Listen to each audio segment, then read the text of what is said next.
told me you just couldn't go. Your schedule just would not line up.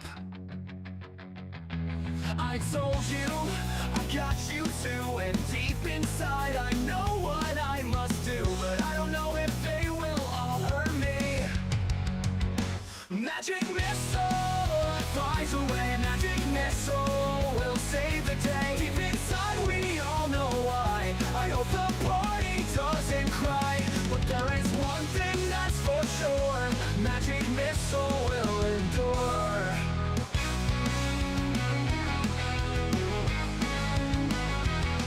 The enemy, it just won't go down on the floor. My friends all lay around. Is this really our true fate? But from these bolts you cannot hide. Watch them slam into your side. This is the best choice to date. Magic missile flies away. Magic missile will save the day. Deep inside we all know why. I hope the party doesn't cry, but there is one thing that's for sure. Magic missile will endure.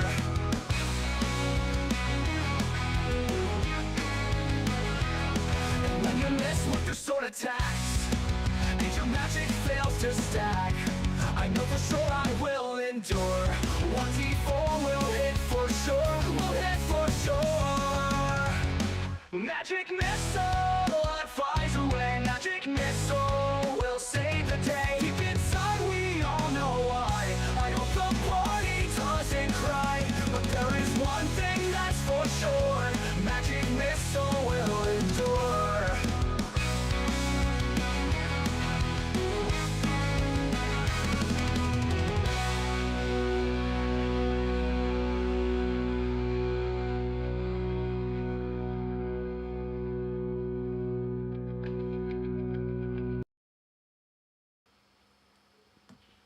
Welcome to the dungeon. Here's we are. Hello. Ah, boy. Monday, but not everyone is here. It's very sad times. Did we ever hear from Biddle? We did not.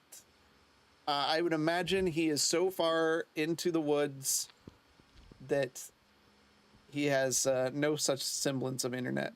Yeah. If he can watch Plex, he can get on here. How If he can watch movies on Plex, he can get on here. do you know he's watching movies on Plex?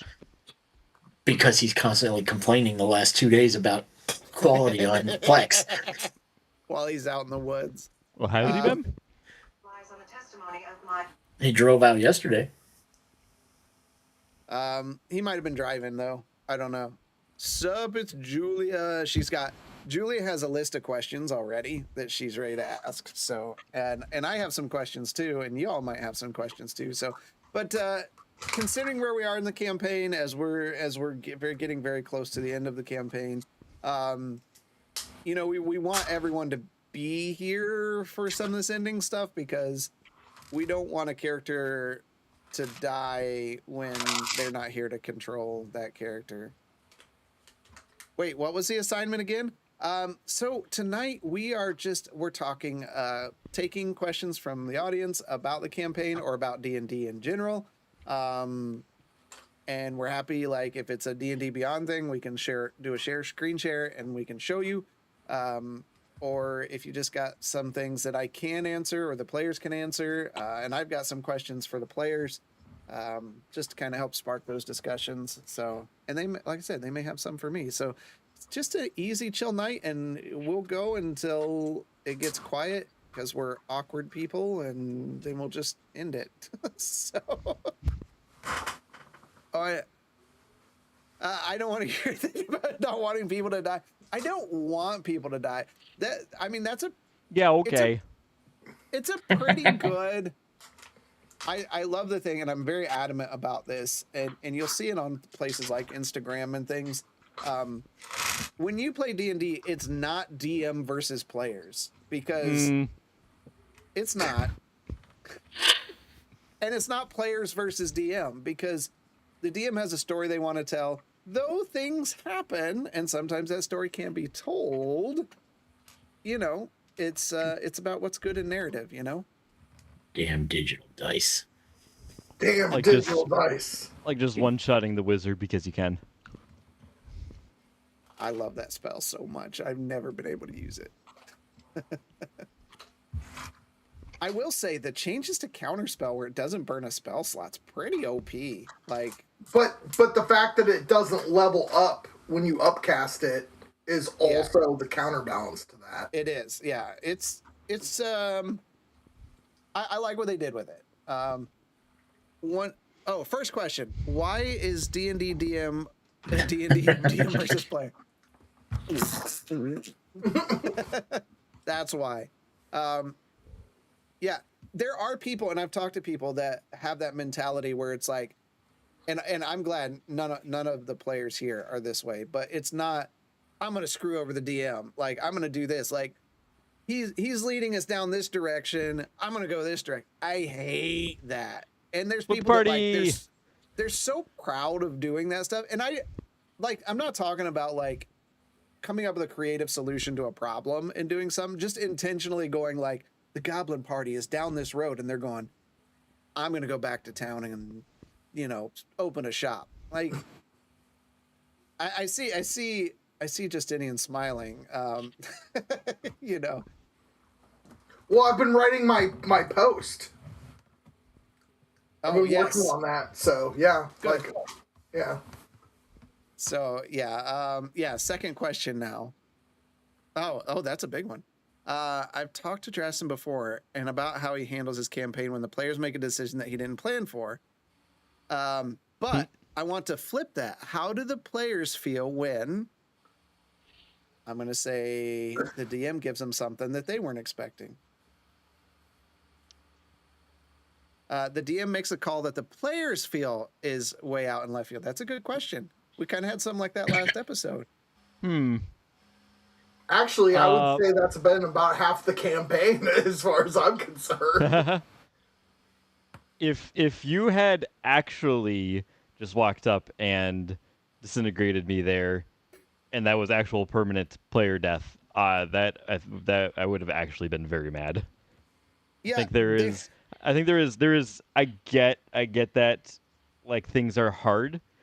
High level beasts are challenging, but I think there's like, I'm curious your thoughts on this, but I feel like there's a balance to toe between punishing players for silly decisions and it's high level so they can die because of that versus just like you just die because you're in a hard boss fight. Well, here's the thing too, because it's like we talked about this a little bit after the session was over.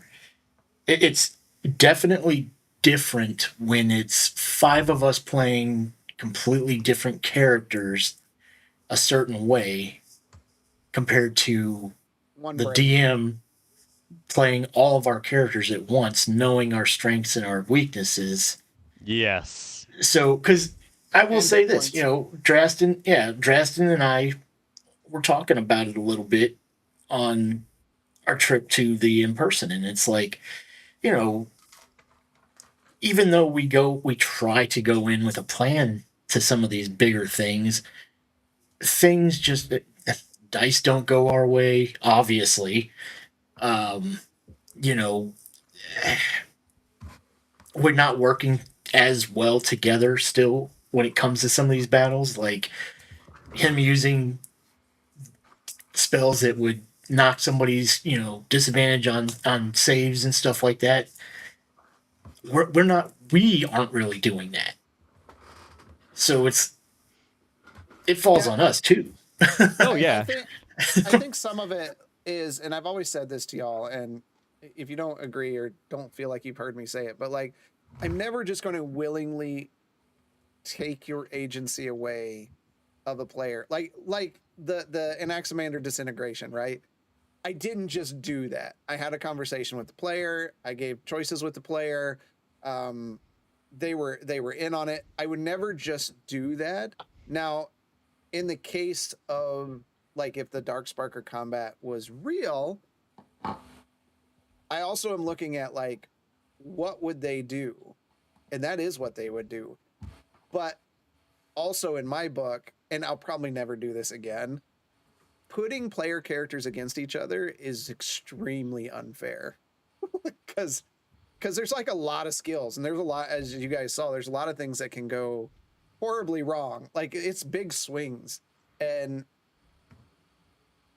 players don't have the hit points that monsters do. So like, it's a lot easier to eliminate a player when you're using a player character sheet, when it's PvP, like what happened last week. So I knew I wasn't super concerned about it, but you didn't know that. Well, yeah. I mean, that's just the example of like Oz and Evil Bishop. There's ways that, like, Barbarian, doesn't matter if you're raging. If you're taking anything other than bludgeoning, slashing, or piercing damage, rage doesn't do shit to that. So radiant damage, necrotic damage, all that stuff, he's taking full damage. It's not being halved. Now, we've never come across that in our gameplay because the Bishop's never gone up against any kind of barbarian. Really. Right. Yeah, and again, like, what I was trying to do was just like the opposite of what your characters do. You know, so like Bishop had necrotic damage, and like, you know, that's why the Quentin's candle gave disadvantage. Like, I was just trying to, it was just kind of a silly fun time, but yeah, and sometimes, you know, and I appreciate the guys when they do this, is, you know, we run across rules things, right? Like, hey, can we do this? And typically we just do a quick Google search, and then in our post or in that following week, we research it and we go like, what do we as a group, what is the call here?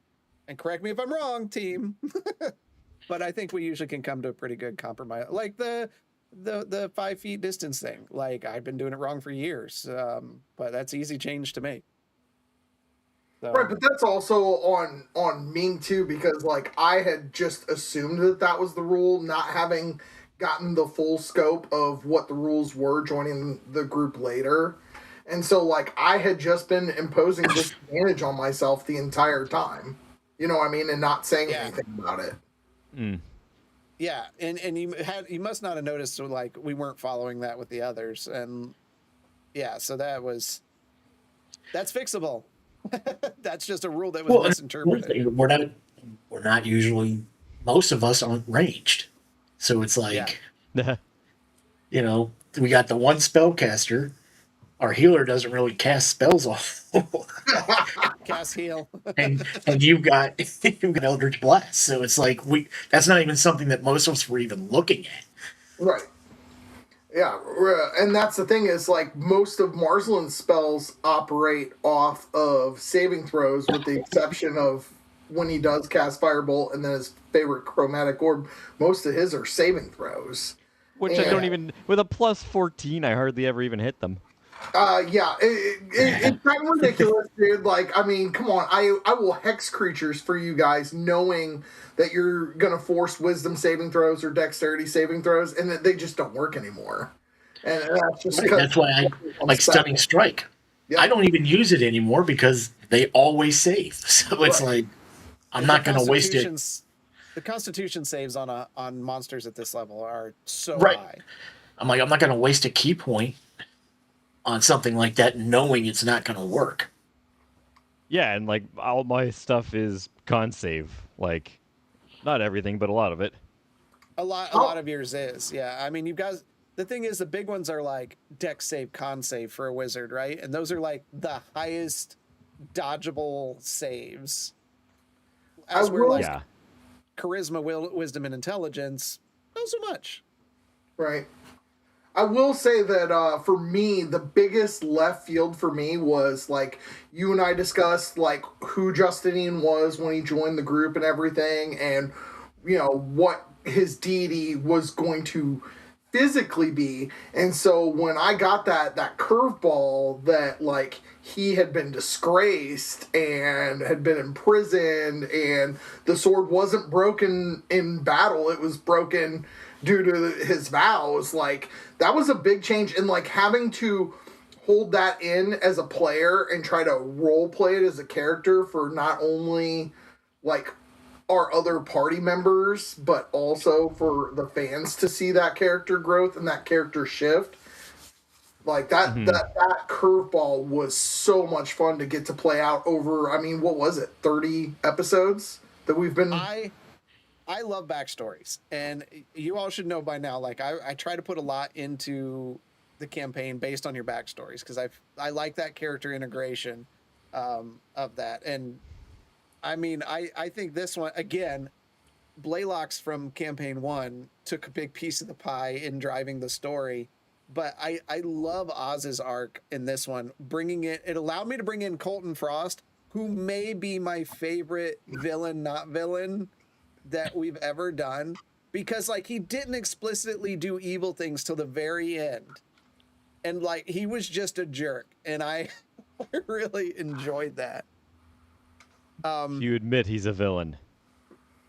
Well, he kind of disintegrated someone, so not a good. Julie's got another one here. Are there any decisions or actions that have happened in this campaign by player or DM that someone or the group still disagree on? Shouldn't have happened, was calculated wrong. Ooh, that's a good one.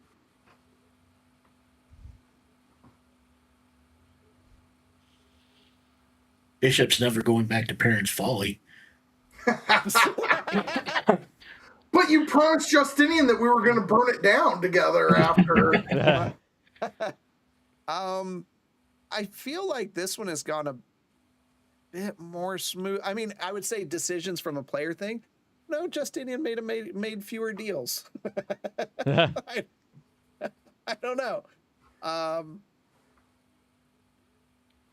But that we disagree on, I don't know. We really talk a lot. We really talk like outside of Monday and make sure that, you know, everything's cool and we try to agree on stuff. Some stuff, I don't think there's anything we've ever hard, fast set been like, we're not doing that, like, because I don't agree with that or whatever. I think it's always been kind of a group decision. Correct me if I'm wrong.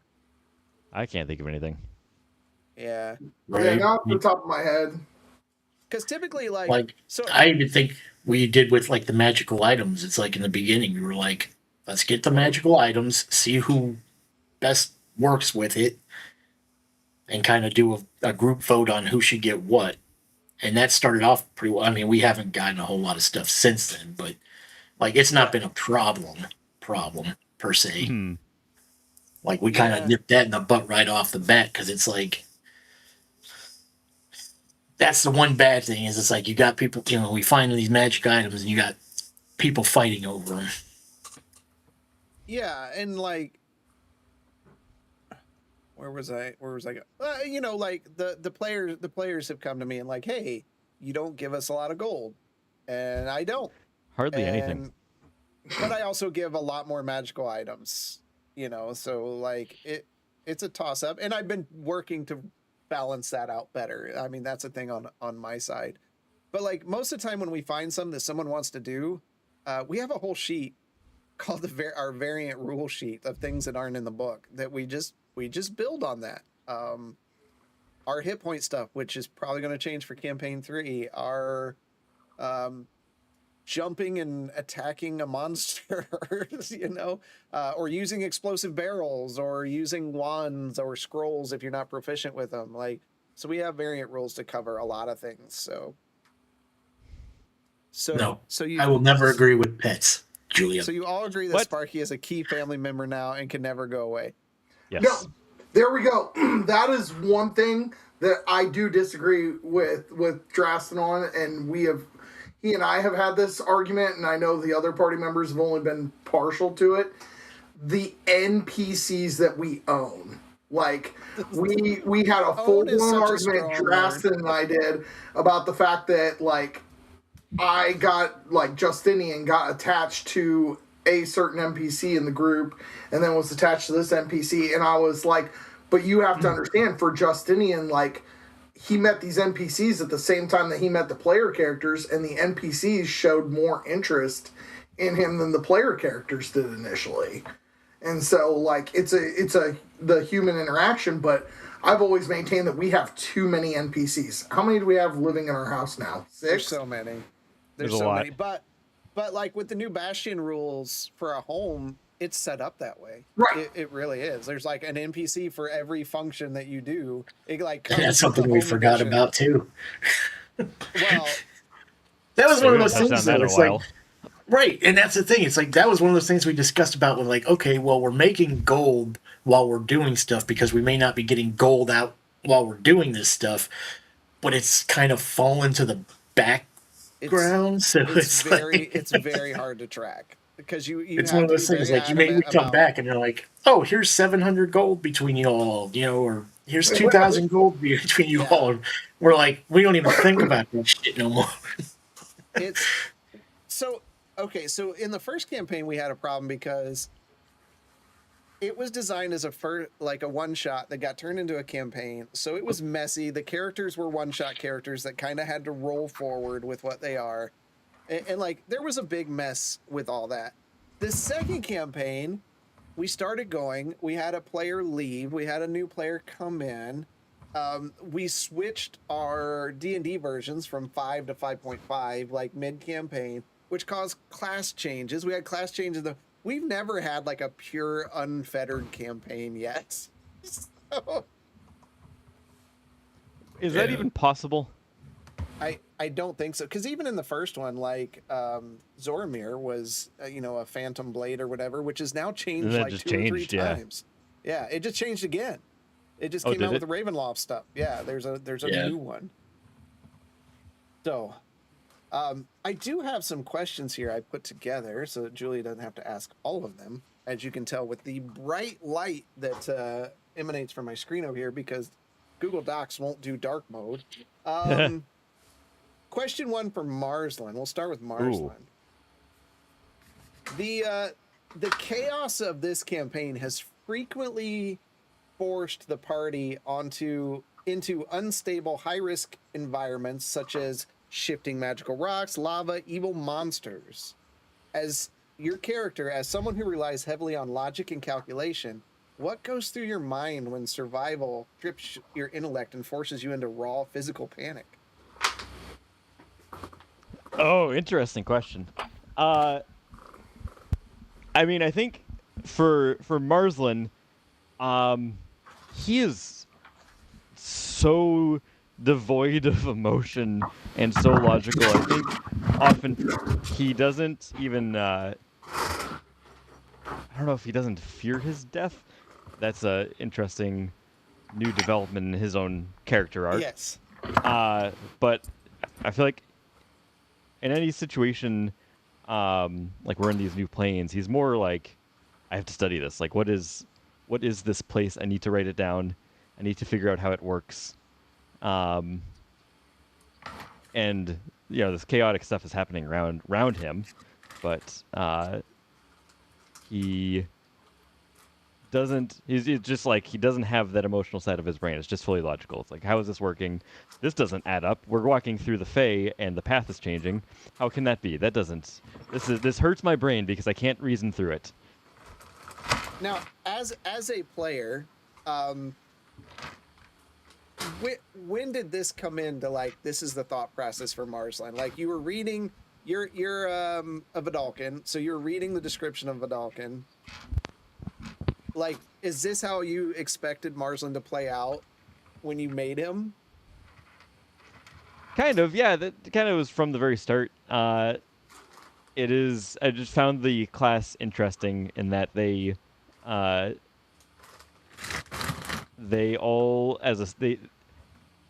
I feel like it's not often that you get a class where, as an entire society, they've kind of decided that this is the way that you are, and the Vidalcan are kind of like that, where they're all just kind of like, I'm going to pick a thing and I'm going to hyper focus on it, and that is going to be my life's passion, and they just expect. It's expected that everybody else in the Vidalcan society does that, and that's how you get like the Simic Combine with the giant research center. People aren't really concerned about going to concerts and going to the pub love. to listen to the bard.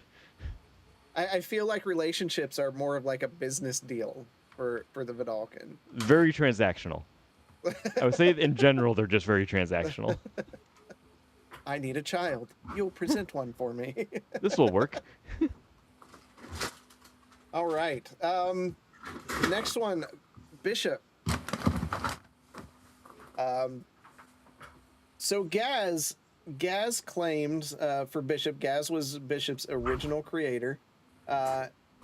He claimed your unit was built to be noble protectors of fame, but you had a memory revealing a model matching your description, acting as frontline shock troops, shouting "Leave no survivors" during a massacre. How does Bishop handle the internal conflict between your intentional purpose and the grim reality of your history? When you and I were talking about this homebrew, I was like, I didn't want to be frontline in because I was more frontline in the first campaign. So I'm like, I'm gonna do a pacifist kind of character where it's like he did more defending than he did attacking. He wasn't gonna kill, like he was using non-lethal attacks, things like that. But the way that you have portrayed things in this campaign has made it very difficult for that. Like, and I know me as a player, I am very, I have anger management issues anyway. But he was thrown in a lot of stuff where it's like we were like, okay, so at the beginning of this, if he got hit with a critical attack, you know, some of his old programming would come back and he would go more into the attack destroy mode that all the other automatons were in. Now that he has kind of gotten rid of that, it's very difficult for him to. Well, Colton Frost was a huge one. It's like Colton Frost would push every single one of his buttons. And that was the thing. It's like for him to be, we know that the Shadow Sparks used this model as leaders for destroying, to control the other automatons to do this stuff, but they are. I think we've come to that conclusion where Bishop was different than the rest of them. It was a little different. And that was because Gaz did this to him. And we don't, it's not like we've run into any other ones of my model type. So Bishop still doesn't know if he's special or if this was just his model's, purpose. But he can still do tons of damage. Like if he wanted to kill people, he's going to kill people. There are ways I can play him that it's not good. So it's been difficult because, like, even now, like, it's hard for him not to just straight up murder some of the things that we've encountered. Like, he's still trying to protect his party members. And if that means that he has to kill somebody to do that, he's going to do it. So the pacifist kind of has faded away at this point. Okay, that's good. Good. And that leads us into Justinian, question 1. Throughout this journey with the party, you being joining a little bit later, the group is carried around highly chaotic, unpredictable magic items. One is such as the Dodecahedron of Doom, which I think I missed that. Yeah, I don't think Marsland kept that for very long. And then a bag of magical beans that caused wild surges of magic when you fart, which again was a Marsland activity. But as someone who, as Justinian, as someone who naturally favors structure and tactical protection, how frustrating is it to rely on companions who introduce wild magic chaos into high-stake operations? So that's the interesting thing. I'm gonna reveal something to the entire group that only Uh-oh. Dresden has known since the beginning. Um, when I started watching in preparation of being just a guest, I fell so in love with the bumbling of Marslin that I decided I wanted to be just as curious, but I wanted to be all charisma, all feelings, and no logic in my discovery. And so, like, that is why he started off, like, very, very young, like, at the beginning age of entering military service. Oh, that's And, funny. like, to what Bishop said earlier, the chaos is what has formed him into the strategic mind and the thinker and the one that tries to balance the party's natural abilities, both good and bad. Like that's why he's taken more of like the like, hey, we need to do this, we need to think about the best way, and I'm willing to hear what everybody has to say, but we have to think about how we're going to do the next thing, because the best laid plans have always just fallen apart, but the better we've planned, the better we've gotten out of most encounters, other than the one where we just lost Marslin recently. We And planned? so, huh? We planned?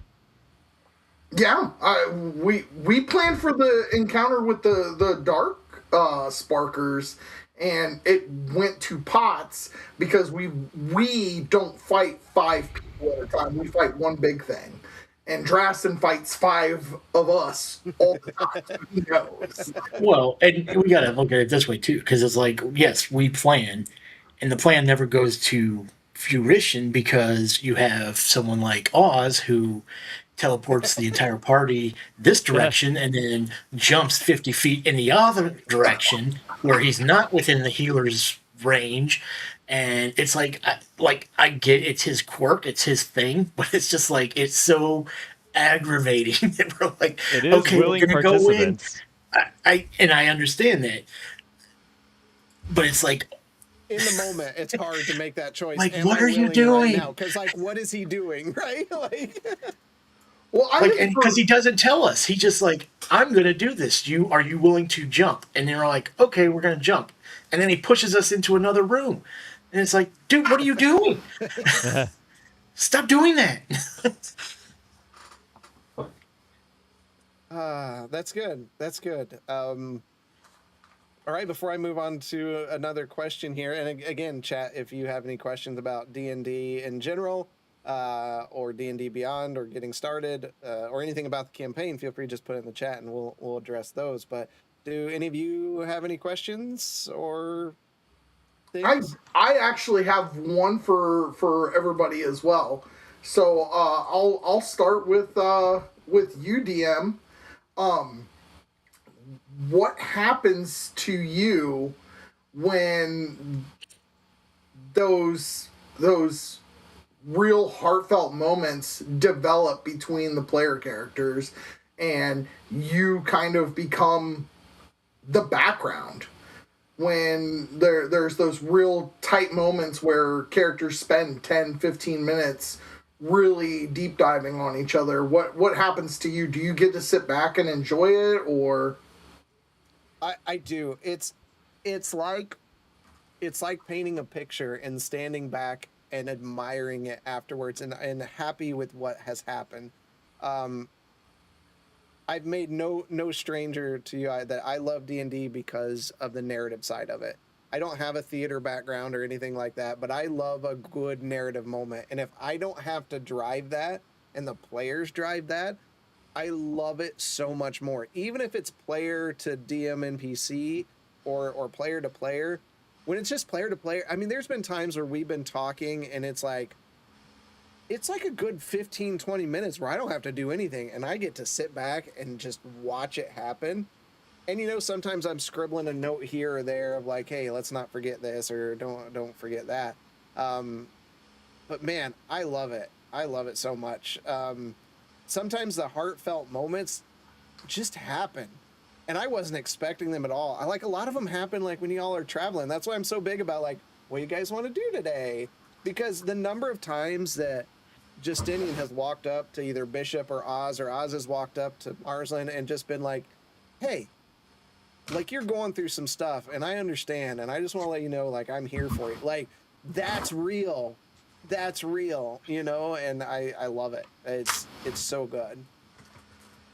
And like in campaign 1, we got a lot of that from Mike's character there. It doesn't make sense with Bishop. He's there to be moral support now, but he's not a arm around your shoulder and like, come here, buddy, like kind of guy. But and I guess neither is Marsland, right? Marsland Nope. is like, thanks. Why are you touching me? Why are Marsland, Oz, and Justinian constantly eating during the episodes? Because for them, their commute and traffic and everything right at the end of the day is horrible. So, yeah, they're usually eating. The number of times, like, Marsland, your commute's terrible. Just saying, like, a lot of times you have to work late. Even tonight, it was almost a work late situation. Yep. And he's grabbing food and coming and sitting down. Oz travels a lot, so a lot of times he's planning out like I gotta hit this hotel at this time, and so he's pulling in the pre setup. A lot of times we see Oz like he's like, you know, I gotta get this on, and he's still got his work clothes on, and he's trying to change clothes and all this stuff. So yeah, it's okay as long as they're not chomping in the microphone. Or beeping their scanned items in the checkout line. Oh my god, in the first campaign, early on, Grovile, I don't think he's here tonight, but like, he's like, I'm good, let's get started. And we're like, okay. And he starts talking and we're hearing, beep, beep. He's literally what is that? at the grocery store on his phone, like, remoted in. And then he gets back, leaves his mic open, and he's like eating a bag of potato chips. Like eating a bag of potato chips. His wife's handing him all kinds of packages, so he's opening up boxes. Oh, Matt. Like it was just that Julia called that out though, because how many times it's always one of us three logged on and then you're like, okay, I'm starting the stream, and we don't have any time to do any pre-show stuff because we're the last three always on. And as long as, like I said, as long as it's not crunching in the ear, that kind of stuff, I don't really care. I don't want to hear you slurp your soup or any of that. And I think we've all gotten really good about muting when we're doing things like that. So, you know, sometimes go ahead. How do you not eat on stream? So how do you have everything sorted before the stream? I run very tight schedules. That is exactly like literally I get off at 5:00. We're eating dinner at 5:30. Like that's almost every day. Wow. Yeah, we're very regimented to eat because I don't like to eat after a certain time anyways. So like I want to get like dinner in, and I work from home. How do you even have it prepped in that amount of time? Because my wife is upstairs. His wife's upstairs. Yeah. Yeah, she doesn't. I'm the one that does the cooking here, so it's like I have to plan. Yeah, so a lot of times, especially on Mondays, she's very aware of like the time schedules. So she's like, even if we've got to do something, like she knows it's got to be done at a particular time. Yeah. So and she's very very good about that. She takes care of me, lets me enjoy my hobbies. That's nice. There needs to be a From the Tavern episode where the party is having dinner while discussing the next steps and you are all literally eating together. You're free to slurp and crunch. No, this is no ASMR kind of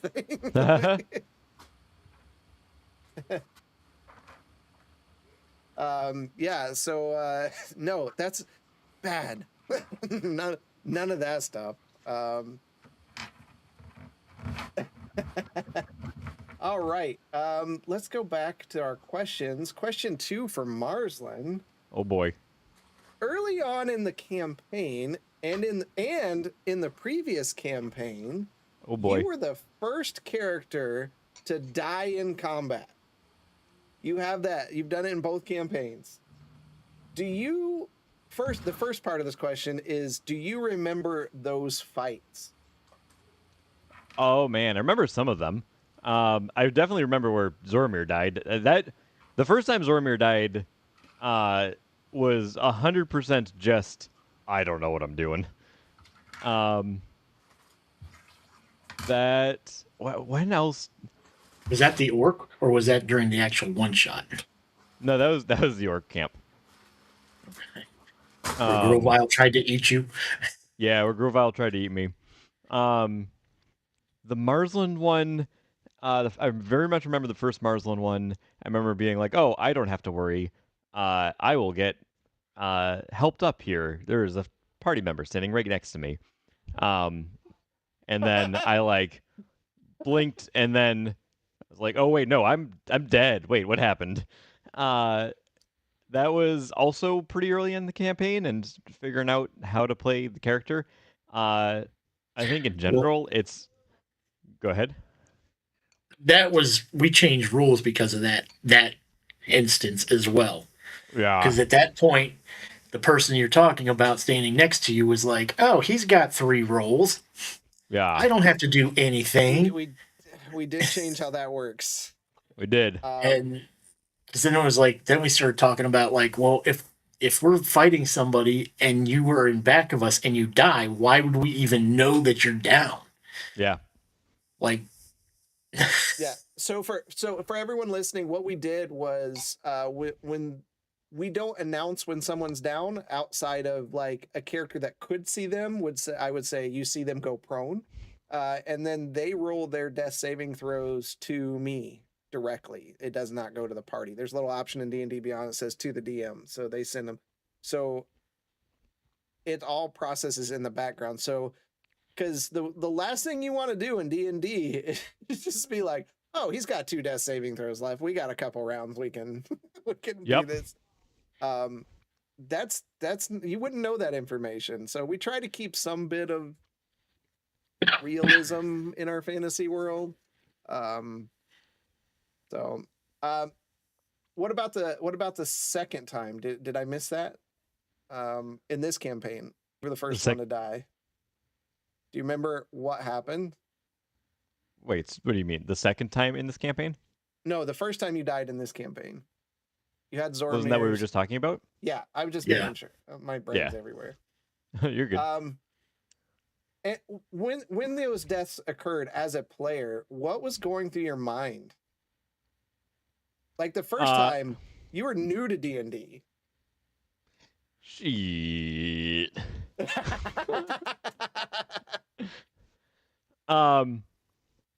The first time, yeah, I just didn't know what was happening. I was like, "Oh, I'm dead."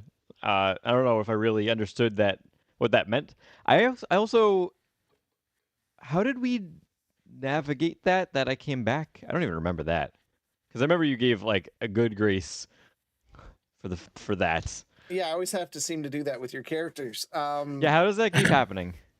I think there was like a scroll of resurrection or something that was in That the just chest happened to be in there? the chest. camp. Yeah. It just happened to be there. Just happened that you guys could use it. It was like my inexperience as a DM of just like, this is too early to just. well, because here's Grovile went over and started picking eating through you. your stuff. Like Yeah. he was literally picking through your stuff, and he's like, "I'm gonna start eating his like feet or some shit like that." And everybody else went to the freaking chest. So nobody even went over to you. Yeah. Like everybody just started going through the chest to see what was in the chest, and I'm sitting there because this was the first time I had played with you guys, and I'm like, What "You is guys happening? realize that he's eating your party member over there?" And they're like, "What?" I'm like, "If you guys don't do anything to that guy, I'm gonna kill him." Like, what is he doing? That orc was affectionately called Garrosh, if you're a WoW fan. I think Oz nicknamed him. It was so good. All right. Justinian. You transitioned from a local guard into a high-level hero facing reality warping dangers because of the personal loss you suffered. looking at the current guards who escort you through places like temples and things, do you see your past self in them? And does that make you feel more protective of them or more detached because like you were that guard at one point? So, if everybody remembers, every time we get around local town folk, Justinian has always been very cognizant of the fact that he was that person. You know, he wasn't born or created to be a powerful being. His mom even tried to teach him wizardry, but he wasn't smart enough to pick it up. But since Justinian had to give up that second memory because Bishop wouldn't give one, and he was told that it had to be so personal, Justinian no longer remembers a time before being powerful. And that it's one of those recurring themes where like the party winds up getting sidetracked anytime it comes up. And so it comes up like, what are you talking about? You don't have parents. What are you talking about that you've always been this, you know, I literally called myself immortal. Like Justinian called himself immortal because that's who he is now, with no memories of anything before being Ferrandis's champion. Like, and it's been interesting to have to play the character that way because, you know, you and I, we talked and it was like, okay, well, like this guy started off like chaotic good, but we had to move him more into the neutral category because morality that he grew up with is now gone. And Yep. It's been interesting having to play him that way because now the Light on Sparkers are all he's ever known. It's the only relationships he has, which is why, like, when Marsland went down, like, Justinian took it personally that he didn't look into the gifts that his new patron had given him and given him the ability to bring somebody back instantly like that. Yeah. It's interesting. It's an interesting thought process. Bishop, at one time, you received a deeply affectionate letter from Luna and the family back in Briarfort, offering you a safe hearth, a set table, and gold. How difficult is it to carry the heavy weight of the Shadow Spark task while trying to remain the heroic figure they look up to? Would they be proud of what Bishop has become? I think so. He hasn't given up. There's been plenty of times where Bishop has been to that point where he's like, I'm done. I'm going back to Briar's Fork and I'll just live out my life protecting that, that portion. I don't think that I have pushed Bishop over some sort of line that he isn't gonna he won't come back from. It's not like he's murder hoboing everybody and things like that. I mean, Yet, there's still time. well, I think that if he had given up and gone back without taking care of the current problem now, there would probably be some disappointment from his family. But I think he's, in general, been at least somewhat in his mind. This is something he has to finish, if not for him, for them. Okay. Oh boy. How about you guys? Any questions for this round? I got one for you, Drastin. Oh no, I can't answer it. It's not bad. What item that you gave us, magical or otherwise, were you most surprised, shocked, infuriated by what we ended up doing with it that you didn't expect us to do much with? And alternatively, what did you expect to cause chaos or us to use a lot and we didn't actually end up doing anything with it? Oh, so the first one is the candle. The candle. I was gonna say, I knew it was the candle. Yeah. Always read your items, folks. Though I will say it's allowed me to have more fun encounters because you guys do have the advantages of the candle. That makes those what would be near impossible encounters fun to do.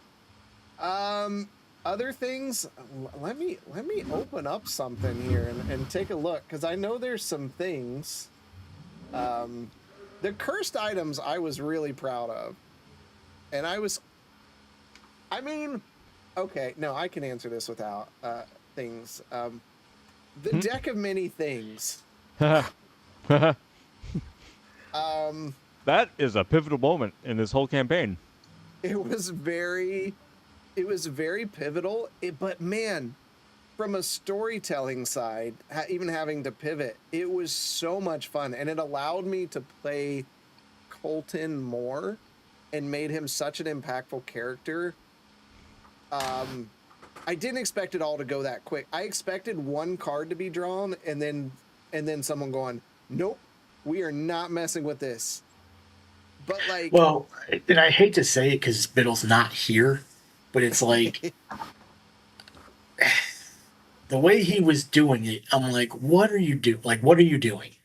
Like, for him to not know that by him pulling these cards that like Oz didn't realize that every time he pulled a card he got something different happening.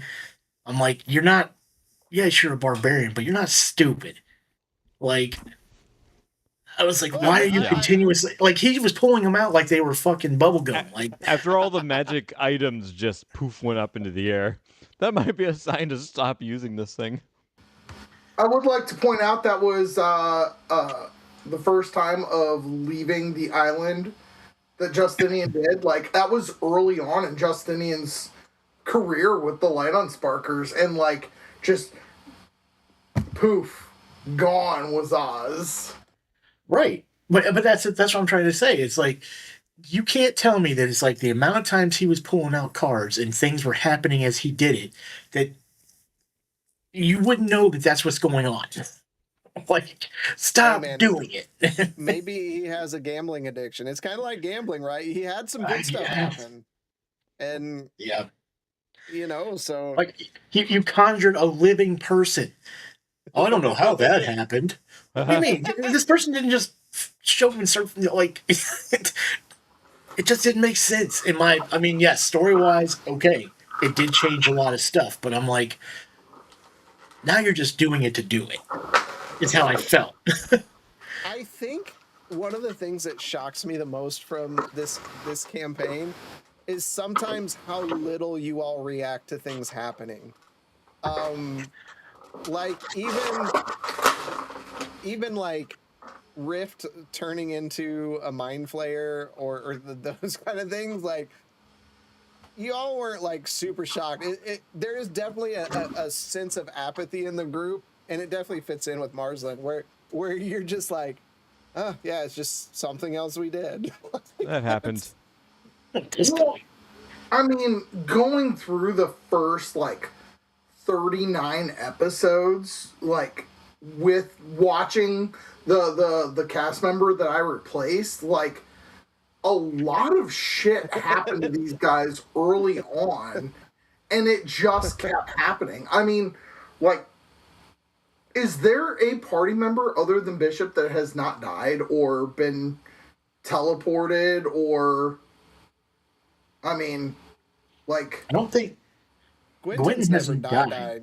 He went down. He's a gone lot. Quentin down. never died. Okay, but his brother had. You know what I mean? And that's the thing is, like, you guys walked in, we fought the purple worm, we lost, we ran away, and then we were flying around with Oz, and we got the last thing that we needed to cure the plague, and Oz is just playing with his deck of cards, and boom, he's gone. I mean, that was our second big party member loss, and that happened by like episode 55. Sometimes I feel like You know the cast of Always Sunny in Philadelphia, they feel like they are normal and everybody else are the odd ones. That kind of feels like us. From the does. outside, it's like we are just insane. It's fun though. It's fun. Well, that was the thing too. It's like with Oz disappearing, especially later on when it was like Colton Frost is all like, "Well, it's your fault," and you guys stop looking for it. It's like it got to that point. I know I was frustrated as a player because I'm like, what were we supposed to do? He's out in the middle of the Astral Sea. There's nothing we could do. Like there was literally nothing we could do. Like I said, I loved playing Colton Frost because, and I don't even have, typically when I play a character, it's based on something, right? Like an anime character or a movie character or something. Colton Frost was just like, I'm like snooty elf that's super smart, but also manipulative and everything else. So like deep down, he definitely knew there was nothing you could do, but he knew it pushed your freaking buttons, so he did it. Like he was like, that's why he was so fun to play. And Now, I will also say that the behind the scenes stuff with the player that was playing Rift also did not help with us to grow any attachment to that PC.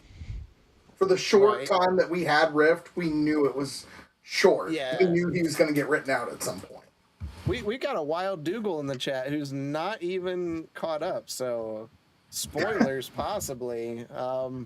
But we did have another one, and I'm told that Bishop, you have to answer. But Marsland has Sparky. If each of the other Light Unsparkers had to have a pet, what pet would they get? So we'll start with Justinian. What pet would you get? I really wanted to make that pseudo dragon a thing, and it was so crazy because like you can't get that until you get not only the Pact of the Chain, but then you have to get the Chain Master, and it took me so long to get to that level, and then immediately, like as I hit that level, Marsland got Sparky, and I was like, well, shit. I was like, there's no way to have a pseudo dragon now. Like, I mean, there is. There is. You can still do it. Right, but I could have still done it, but like the action economy that we already experience in combat, and then all of the player character stuff that I would want to do, and I feel bad because sometimes I feel like Justinian has stole the spotlight like away from the other characters for like 3 or 4 episodes at a time. You know, whereas Well, you are everybody the else most has gotten charismatic character. Say what? And you are the most charismatic. You got the highest charisma in the group. But, I mean, like battle-wise, I mean, I do 5 attacks a turn. You do 8 attacks a turn. So it's just That was the Oz is D&D all version. over the place. I do Yeah. one. But it's a big one. You have had the most damage of any character. Yeah, it's the only attack that's hit in about 20 sessions. Understatement. I've been chasing this. We'll try not to do too many spoilers, for sure. So, for those who just joined us, if you have any questions about campaign or D&D in general, feel free to pop them in the chat. And Bishop, what would your pet be? Technically, Bishop has a pet. the butter He's got the robot? spider. He's got the little spider that walks around his chest. He just doesn't ever pull it out. It's true. It just continues to walk in there. It has nothing to do. Right. But I think I'm like, if I had to choose a pet for Bishop, I don't know. It would probably be like an owl or a hawk or something. Something that has a greater perception of the area around. Does the spider have a name? Dougal asked. No. I have not named it. Its job is to serve butter. Pass the butter. It licks up all the cracks and fixes it. So yeah. Interesting. Interesting. For a question to the party here, if something bad were to happen to Luna, what would be the party's reaction? Oh my gosh. I don't know if I even want to think about that. I mean, I don't think that, well, Bishop would not take it well at all.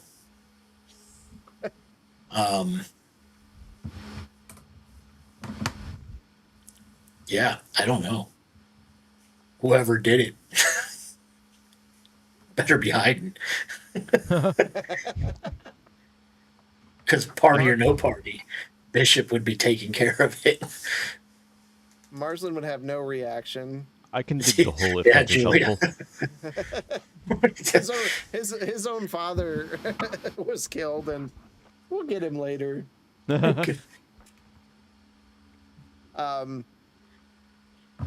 But like, so the funny thing is about the pet thing, going back to that real quick here, is every campaign I put a pet store in there because in real life, Quentin is a huge pet fan. Well, I think we all have pets.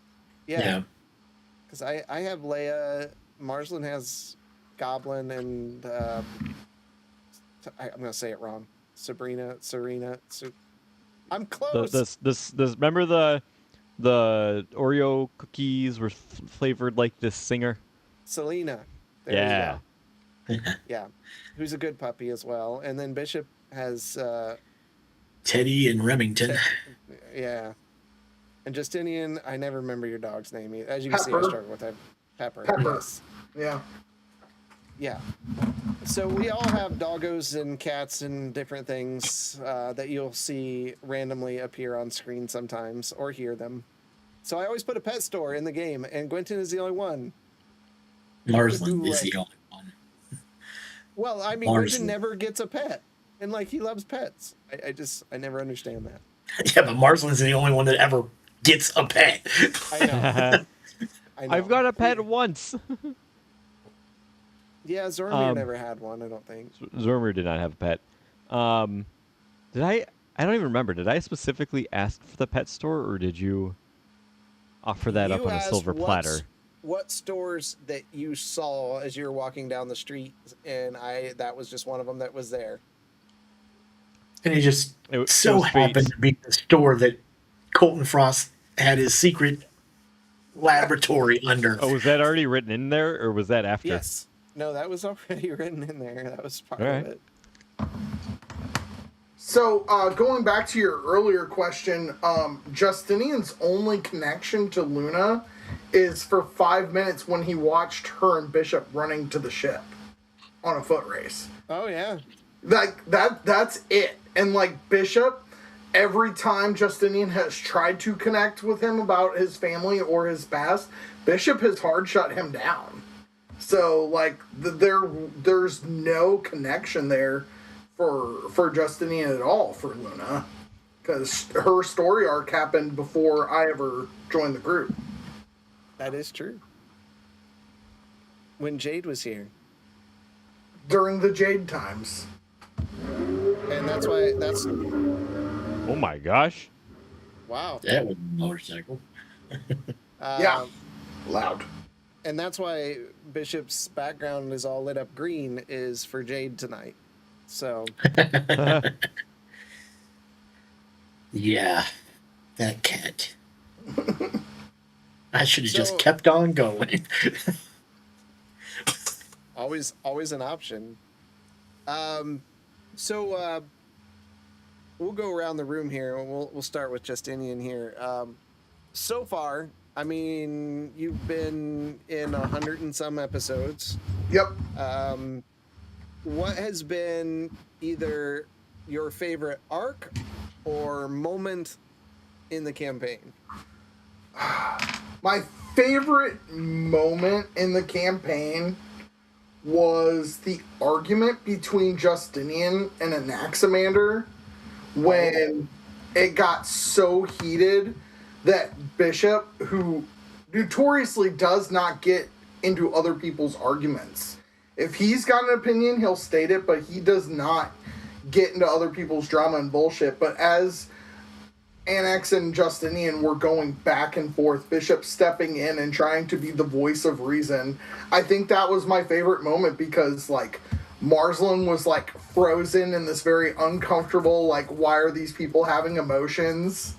Yep. And Quentin was trying to be the voice of reason, but was getting shouted over, so Bishop having to step in between Annex and Justinian, because then later with what happens with Annex, there's that little bit of guilt in Justinian that they never quite settled and calmed down after.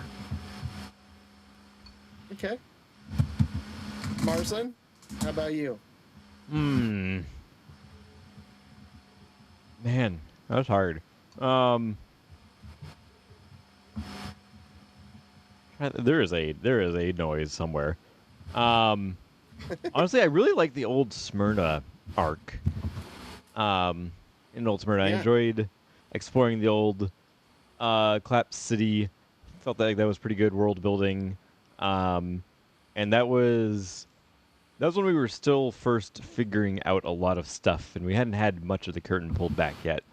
And I think that was our first encounter hands-on with like a ley line, right?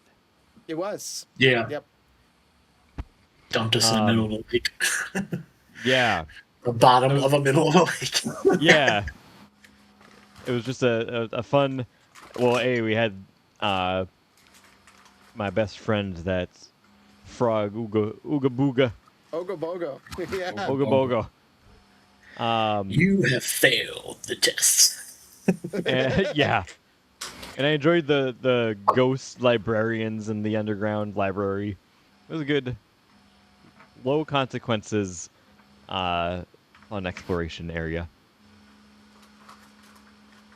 Okay. And Bishop? Then we'll get to Dougal's question. Honestly, I just had one and now I'm blanking out. But I think with Bishop, it's been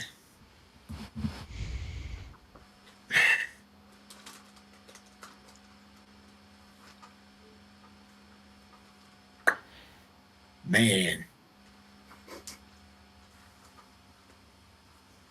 I do like the fact that when we got to Mechanus, it was like, for somebody who was always trying to think things out logically and be organized and things like that, getting to somewhere that was even more so than him was driving him insane. Like, there's such a thing as law and order, but I think, like, in general, like, Parents' Folly is a big one for him. It's like I do, when they were trying to pretty much kill all of us because of what Jade did, I think that was the hardest time I pushed, and I was like, wait a minute, I'm about following your laws and orders, but let's be real here. Like, this happened. We did everything that we could to try to stop it. So just playing that out is like, as a lawful character, I'm like, no, what you're doing is wrong. Like, I get that this was your livelihood and things like that, and we are trying to help you rebuild stuff. Like, which, I mean, it comes down to where we're at right now, too. It's like, we've talked about this out of character where it's something. I know we don't know everything that's going on because a lot happened after we left, but it's like one character's decision, and we were trying our best to stop bad things from happening. All right. Mine is probably either going to be Nine Hells or Shadowfell. It'll be to be determined about what the end of the Shadowfell arc looks like. Oh man. It very much. I love fantasy horror anyways. And like the Heart Tree in the first campaign was definitely one of my favorite arcs. Man. and I think this Shadowfell one, the way it's ending is also one of my favorites. Just the whole like not knowing what's up, what's down, what's real, what's not is fun for me, not as much for you guys. No. Dougal asked, what was your character's biggest regret in the end? An action or lack of one, something that was said or not said? We'll start with Marzen on this one. Oh, agreeing to that dang deal with Restus.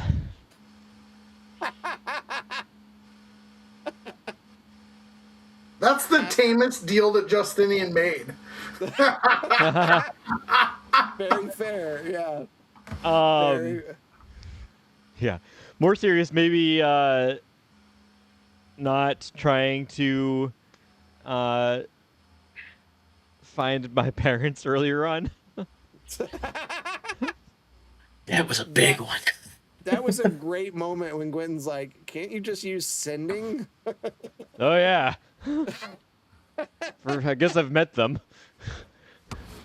And with that situation, like I've told this team from the very beginning, is like, this world is very organic. So like choices that aren't made, things are still happening. So like things progressively were getting worse while that was being put off. But you didn't know that, and like it was kind of out of your control.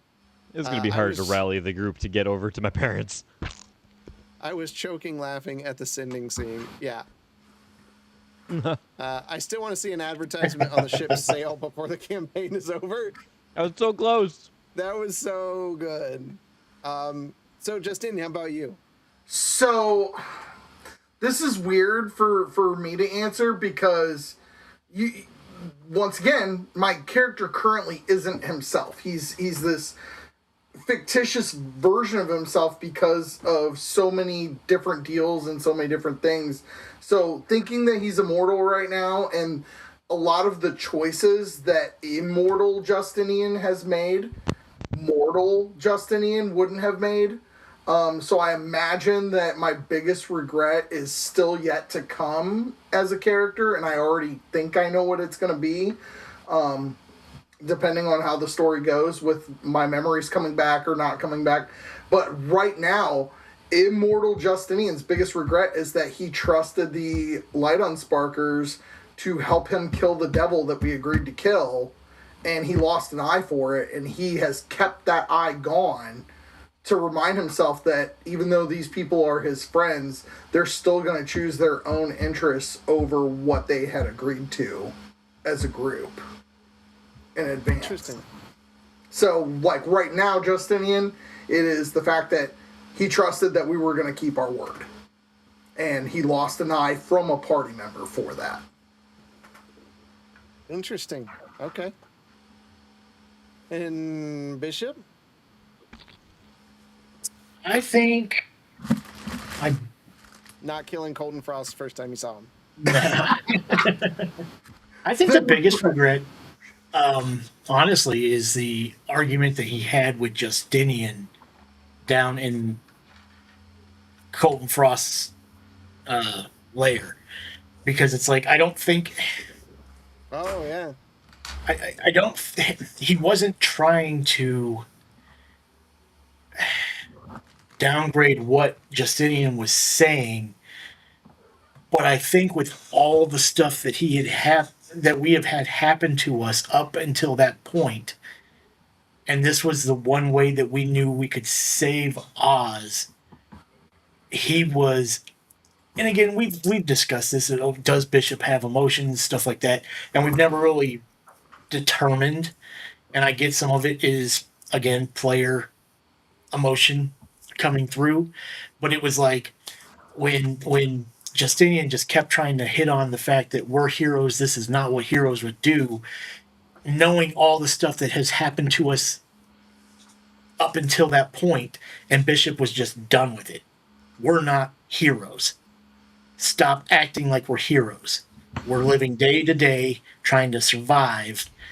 And I regret how that ended up turning out. Like, I didn't want it to be like that. but it was just at that point a lot of stuff was way up here. A lot was going on. Yeah, it was Yeah. crazy.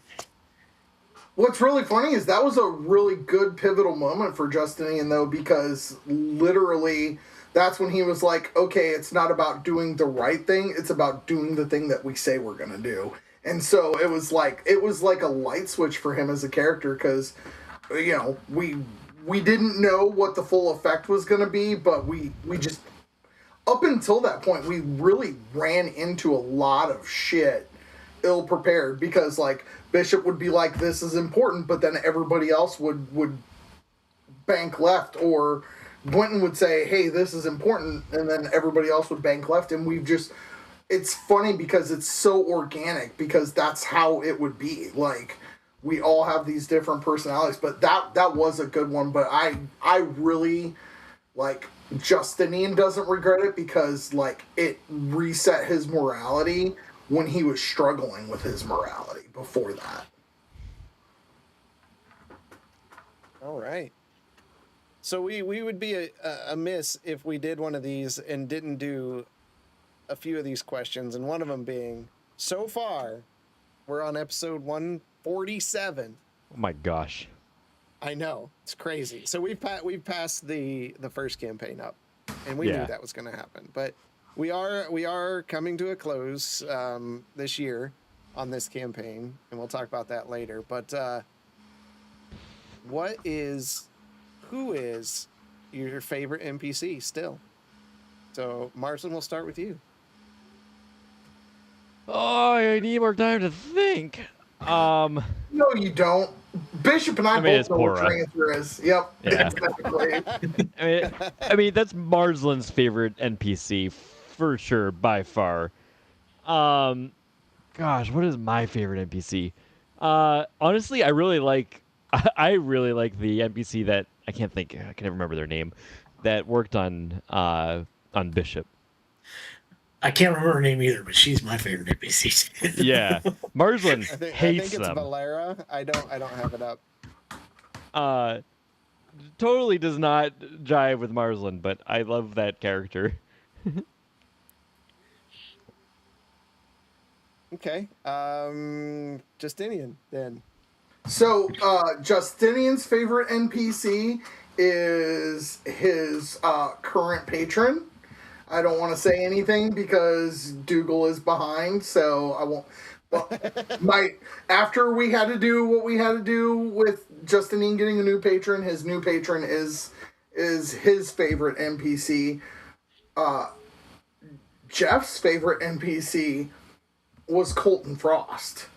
Because you do a very good job of not every NPC knows how to push our buttons, right? They don't. But Colton knew which buttons to push for every character, and like when we got the explanation as to why, the fact that he was like listening into every word that we were saying on the ship, like it made perfect sense. Like, because just our own interactions with each other, we were telling him everything he needed to know about all of us. Yeah, and that's why I love him so much. It's Veadra is the artificer, by the way. Veadra. Yeah. She takes a while to get into the voice there. It's a mix. But she's really fun to play. She's just difficult to voice. Yeah. And I know Julie is a big fan of her and Sparky. And then Dougal says, "Oh, where I'm at, Mr. Justinian, I have been feeling sus about you for a while." So, So have we. There's still stuff he's done that we don't even know about.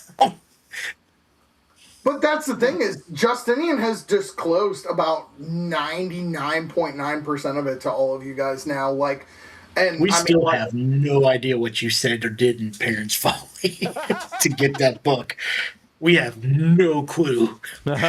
You walked in there and you walked out with that book like it was nothing. But that's the thing, is it really wasn't like it was that charisma that Justinian has versus charisma. Annex and Bishop's very gruff demeanor You know, like, it, and of course, you know, like wheeling and dealing, but like, you know, Justinian walked out of there with a clear conscience and like literally seeing how defeated Bishop looked, like made that promise to Bishop, like, once this Shadow Spark stuff's over, if you want, we will come back here and we will fix this place. And like Justinian meant that.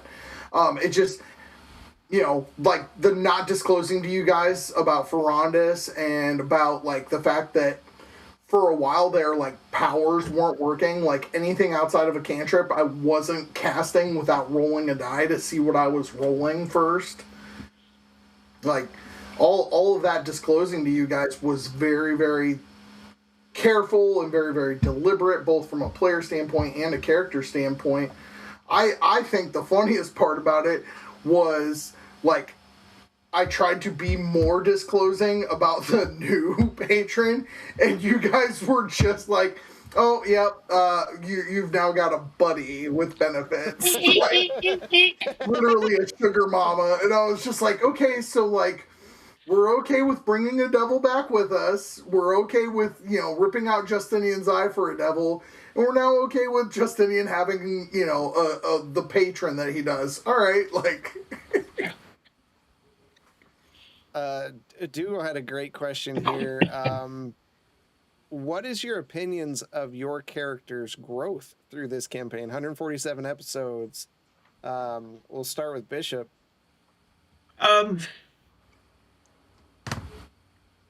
It's very difficult because it's like looking at his backstory. It's like, you know, he was built for war, and once the war was over, he was literally forgotten. And then he finds out that he was placed where he was placed on purpose so nobody would find them. There was no way that they'd ever be able to use them again. To where he's at now, where he's like, there's been a lot of points where he's like, is humanity even worth saving? Like, it's one thing for him to be, you know, I'm in my little small farming town, fishing town, you know, doing my little blacksmithing, living with my family that, you know, found me, put me back together, to going out into the big world again and being like, these people are just horrible. Like, Yeah. everybody's horrible. So it was hard. It was hard for me to be like, yeah, I'm trying to stay a pacifist. And now to the point where he's just like, Shadow Sparks need to be taken care of. What does he do next? And it's like, I don't see him staying in the big world at all. It's just, again, these people just aren't really, he doesn't feel like a lot of these people need to be saved. I think what's interesting about your growth is pretty early on, and this could be just player forgot or whatever it was, but there was a lot where you were like, hey, I'm going to try to remember stuff. And then each memory was like, oh my God, I was akin to some pretty horrible things. I was bad. I was horrible. Yeah. Yeah. Then it got to the point you stopped asking. And I thought, like, whether that was intentional or not, it felt like growth of like, I don't want to know more, you know? Right. Like, Well, it's like, because, well, I don't know, Dougal, I don't know how far you are into the story, but it's like when he had that conversation with Pora and found out that it was her choice to be like, I don't want these things around anymore. You're disposable. You know, it's just like, okay, if I was that bad, do I want to remember it? yeah. Especially seeing is how you see things like we've had going back to Parents' Folly. Oh, you guys had the priest. We know that this guy was sacrificing people to make the cure, and you just let him go. Well, it's not our business. You're the capital of the islands. Like, everybody follows your rules. And you're going to sit there and be like, yeah, it was just old people. He was murdering them. They were okay with it, so we sent him home. They were on their way out anyway. Bishop was... That was That was a whole commentary on like freedom of religion kind of thing, because he was like, yeah, that was our religious practicing, like whether it was or not, that's what he convinced him of. Right. So the fact that we had to go back there with our tails between our legs and they knew it and they were like, fuck you, we'll do whatever or say whatever, do whatever we want to you guys. We don't care if you're emissaries from Gandor's Keep. Fuck you. And we had nothing we could do about it. It was bad. when that city was put on the map, I didn't expect it to get so much screen time as what it did. But hey, it was for me, it was fun. Well, I mean, even up to this point now, it's like Bishop still doesn't want to kill anything, but like, he does everything he possibly can to use non-lethal attacks when it comes to stuff, but it's just some of the stuff that we've been attacking or getting into fights with are just super evil. And I think that was his thing with the hells, the 9 hells. I don't think he had a problem bringing the devil back with him, because out of everything that he had seen in the 9 hells, this one at least seemed almost like it didn't belong there. And then he dipped out on us, right? I know. That was a DM choice, man. That was complete DM choice. You guys have too many. I get it. In the house. I understand I'm it. sure that's why he's gone. He's not out there like actually like plotting murders or anything. Murdering people. Right. I'm sure it's perfectly fine. Trying to start shit between the party members and then just dipping out, like, it's great. Yeah. Well, it's the 4 pillars, man. Like, that was our problem. You need to put them all back to sleep. Who the fuck are we? Light and sparkers. Right? Doo-doo. And nobody cared. Everybody we talked to get help were like, yeah, dude, whatever. Well, it does sound pretty crazy, right? Like, Marslin, how about yourself? Your character growth. Oh, Do you feel Marslin is the same as he was from episode 1? it's definitely not the same. I don't think I've experienced. I think it might have been hard to top the character growth of Zoromir. There was physical changes in that one. There was a lot that happened there. I think the biggest thing that's happened with Marslin is just his like ability to be somewhat empathetic and realize that like he is a part of this group and he needs them. They might need him, maybe not though. Tends to just die. You can't say that we don't try to bring you up like right away. Yeah. Bishop has gone out of his way to try to move you out of danger. I will say this, like the reaction between, because I've only experienced Justinian's deaths as in multiple, but then like other characters' deaths personally, like I've only experienced Anaximander's death and Marslin's death, and those were, the whole party were 2 totally different streams of emotion. Like Anaximander died, everybody was angry and wanted to kill Colton Frost. Marslin died, and I don't know that anybody didn't mourn him in his own way, and we didn't know whether either of them were getting a new player character to finish out the campaign or not. Yeah.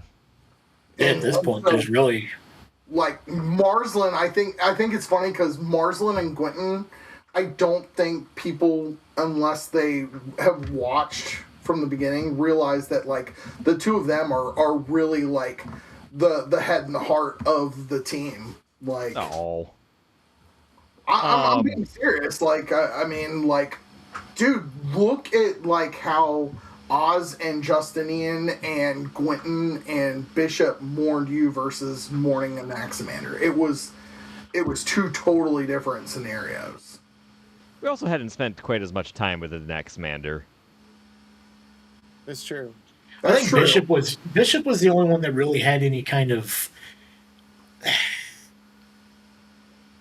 I don't know. They were like-minded because they both came from like a military type situation. So it's like they both understood that, like Bishop, no, like Bishop, which is part of the problem right that we're going to have right now is it's like we've got a lot of people that are willing to sacrifice themselves to finish the task, Hmm. and that's not always a good thing because you have Oz is the brave, you know, I've got to, this has got to, I got to stop this. Justinian trying to be the hero. I'm gonna stop this. I'll sacrifice myself if I have to, if it stops this. And then you have Bishop that's like, I'm going to die to get this done one way or the other. If I die, it's like, so it's really difficult because they've all got greatness, but they're all butting heads when it comes to it. Yeah, I think Marsland's come a long way in the terms of like putting books behind the value of people. You know? Yeah.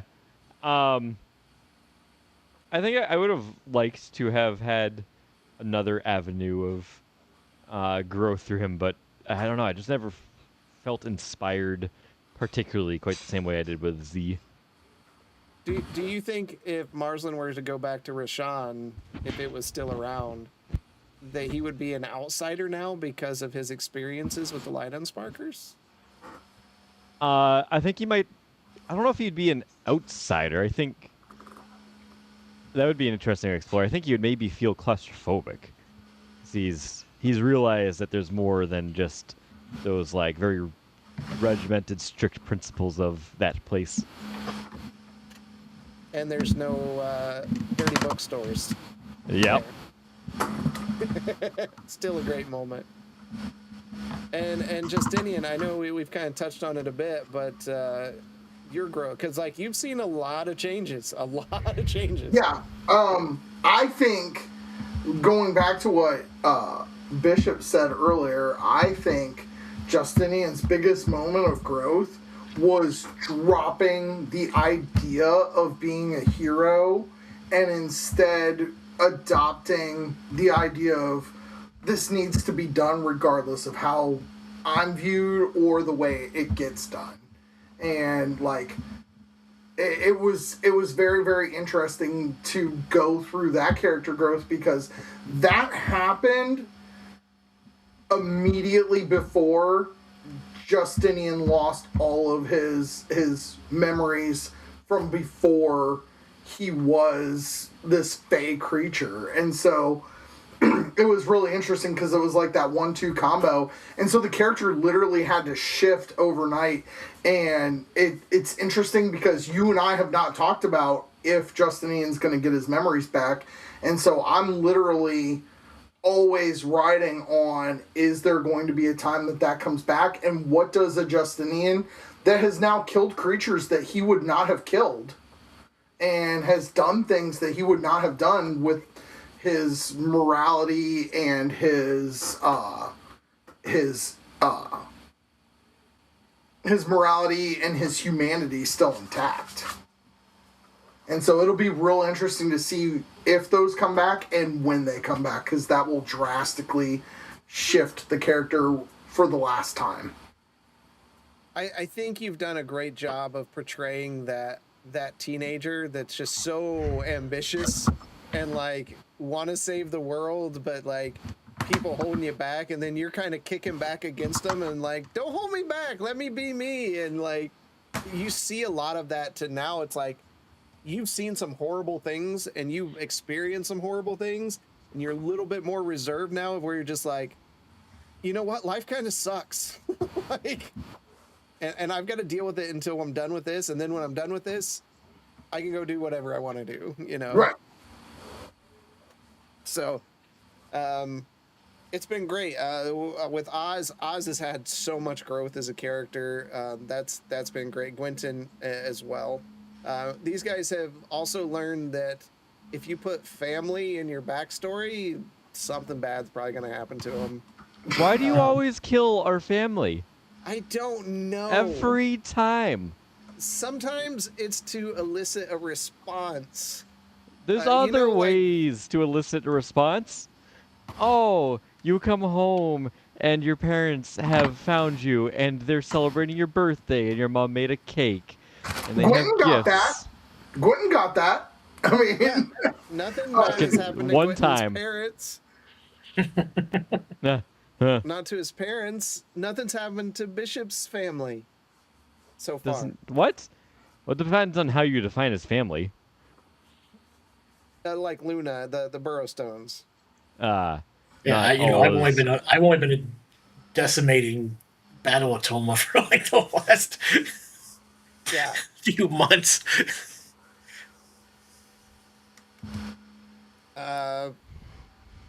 Yeah, his brother, Quentin's brother had some stuff happen to him, and Oz was born into trauma. had from some the- stuff happen to him. that's the way to put That's technically true. It is technically true. I don't know why it goes that way. It probably the player who plays Quentin, his character in the part Galtier, when he was Galtier, his sister was way worse. Like what I did to his sister was borderline criminal. Like and if you don't remember, she had an intellect devourer in her head, and then basically her head exploded as that came out while he was talking to her. Like No, after he'd been he wasn't searching- even there. He Oh, wasn't no, he even wasn't even there. It was Yeah. Grayson and Zormir. Grayson and Zormir were standing in the court talking to the king, and all of a sudden her and that other chick turned around and their heads fucking exploded. So, Uh, yeah.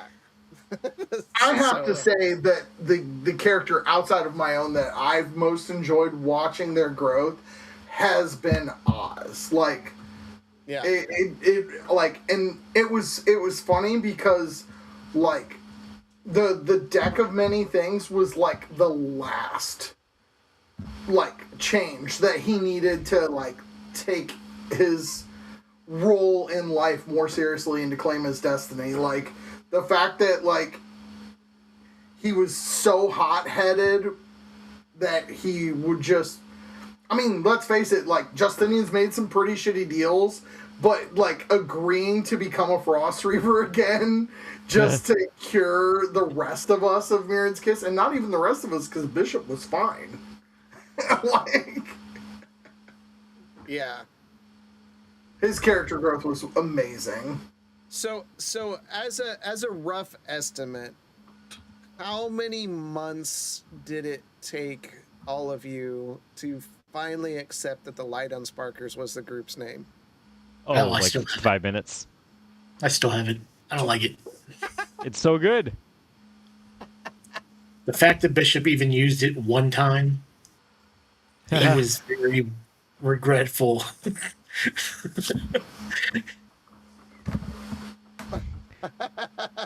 It's horrible.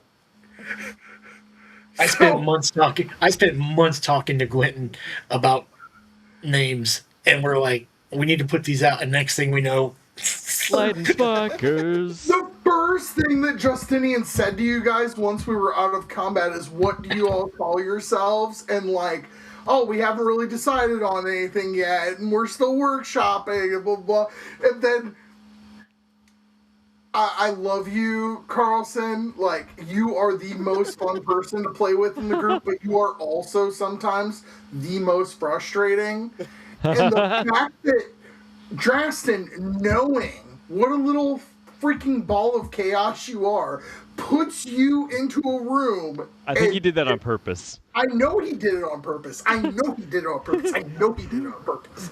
But, like, you said it, and I wish that was a 30-second clip on our YouTube because the Dig it up. collective faces and groans in the group of Light Unsparkers, like, and I think the first reaction was Bishop going, "No."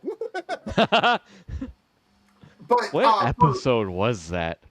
Oh, it would have had. Oh man, probably 20s is somewhere in there. No, I think it was What, later than that. the Light on Sparkers? No, that was after I joined the group. Okay, yeah. Yeah. So yeah, it We had were been, pretty solidly into the campaign by the time we. Yeah, I mean, like I had been around for Oh, like a half a Dougal year. says like Yep. 70. Yeah, so Yep. that's probably Yeah, so Yeah. 40 to 70. Yeah, like I had been around for like half a year because I had brought it up a couple times and Bishop had brought it up a couple times, and I think what happened was we started talking about it in the group chat all together, and then literally the next week that move happened where Marsley got You know what cornered. pissed me off even more was it was Bishop and Marslin in the room with Pora. Yes. Bishop's like, okay, I'm going. I did my discussion. I left, and he's like, oh, I'm going to stay here because I have some questions for her. And she's like, oh, after Bishop left, she's like, what do you all call yourselves? So good. But to answer your question, it was Marslin's death just a couple of weeks ago. When he died, like Justinian was like, okay, with him gone, we have to, because like Justinian turned his cloak into our flag on our ship, like yep. that was the moment for Justinian. So you're literally talking 60 episodes for me to accept it that it wasn't changing. Like I was waiting for something to happen. I'm just searching through our messages. Dude, from years ago, do you just never clear them out? No, I like having all my messages. You're literally talking a year and a half ago. I've so far found mention back in February of 25. Right, a year and a half ago. 2025. What? What?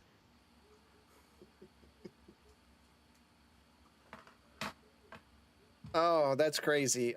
Now, in my defense, I had asked you guys for a long time what Many the name times, of the group yeah. was, and there was never that discussion being had. But it makes it easier for me if there's a group name to for people to call you as you're becoming heroes. Besides, hey, it's those guys over there with the metal guy, the bedazzled metal guy, because The Unsparkers. Yeah. I'm not finding beyond February. of 25. We'll figure it out. Yeah. But yeah. Like, it doesn't even make sense. Yes, it makes the most literal sense it could. Sounds like we're a bunch of murderers. We murdered Life the on light. Sparkers. We unspark it. Which is why I had to go with the Dark Sparkers for. Which sounds less evil than the light on Sparkers. It was about We that. snuffed the light out. You just see Bishop putting his fingers over the candle. That's the last thing you see. Oh man, I want to find that clip. Good luck. So moving forward, like we said, we are heading towards campaign 3. What excites each of you the most about the prospect of a new campaign? Marsden, we'll start with you. Starting fresh with a new character. It's always fun coming up with a new story. Actually, you know what? Maybe I won't start up with a new character. Maybe I'll just play Pip. Pass. Hard pass. What? I don't need a cleric that's going to kill you before he heals you. It's not very helpful. I don't know what you're talking about. I mean, I don't know. Now having 2 of these giant campaigns under the belt, I feel like have a pretty solid feel of how much unexpected twists and turns and craziness a Drastin campaign can throw at us. I had a lot of fun with this one. I can tell. And I think it's only going to get better because like I've been able to use the second campaign to hopefully you guys feel like hone some things out, you know, get a little more consistent story-wise and stuff. Yeah. The living world is still a pain in the ass, but I love it. It makes sense. The fact that Sparky's going to be a big part of campaign 3 is very exciting. So on that comment, before we move to the next person, see, these guys do a lot of bits offline, especially for things. And one of them these guys, I would say only one out of the four of us. Well, someone would keep asking like, oh, what's the year? What's the date? What's the, you know, what month is it? What season is it? And like, to the point, I've now had to build a calendar. Like D&D has a calendar, but like I have to track what season, days and stuff that they're in. And there's festivals that coincide with these seasons. Like D&D has built this whole thing around Summerfest and like Wintertide. Cause it has like, there's like 20 months in their thing, in their calendar. And then I had to do years. And then it's, well, when did the first campaign happen? And you know, like when did the second campaign happen? Like it's so, I have to put all that in together now, which is so I think we finally said the first campaign happened 500 years before this one. The third campaign, I think, is going to be probably about 100 years after this one. I don't even think you should go 100 years long in the future. I don't think you should go that long in the future. Think so? Oh, I mean, like, think about, like, the moment when people hear the legend of Marsland. Yeah. Like, well, you know what I mean? 100, like, Gwynton would, if he survives, would still be alive. You know, Bishop would still be alive. Justinian, most likely. May like still be alive. Yeah. So it may be 50 to 100 somewhere. I don't want it as big a gap. For sure, but Marsland was the first one that came to me and talked to me like and said, hey, when we do campaign 3, can we not have a world altering event going on when it starts? Well, we've all had, so I believe, I don't know if it was the chat that you're in, but we've as a group have talked about like, can we be like, hey, we're just out adventuring, you know, we're hired mercenaries and nothing's actually going wrong right now. Like, we're just out there doing some jobs. Well, and that's the thing is, like, now, remember, I joined the campaign late, Drastin, right? Yeah. Okay? So you've been running from the beginning. But that's the thing, is we started running away from things when I first joined the group.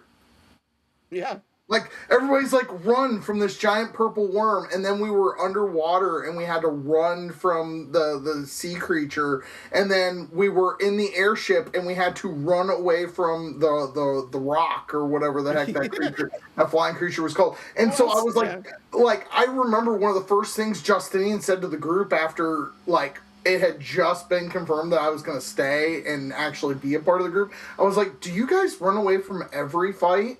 I remember that.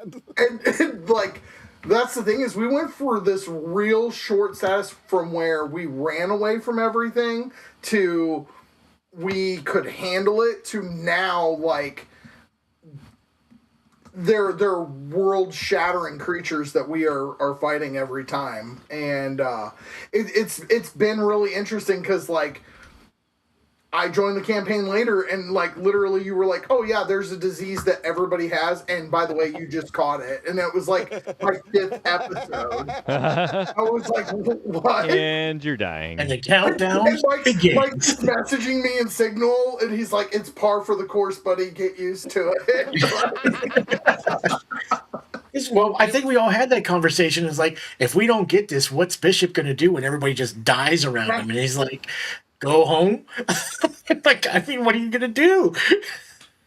I I'll thought it was just round real- up a couple other adventurers that The I whole thought it was party real died. entertaining to like we had the skull counter on there and it definitely put some pressure on. But yeah, so the third campaign is going to start off a bit So more here's a mellow. question for you.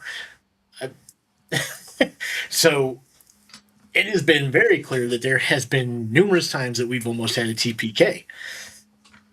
So going into campaign 3, if that has happened, do you have that story, half of the story written, one way or the other, whether we succeed or whether we fail?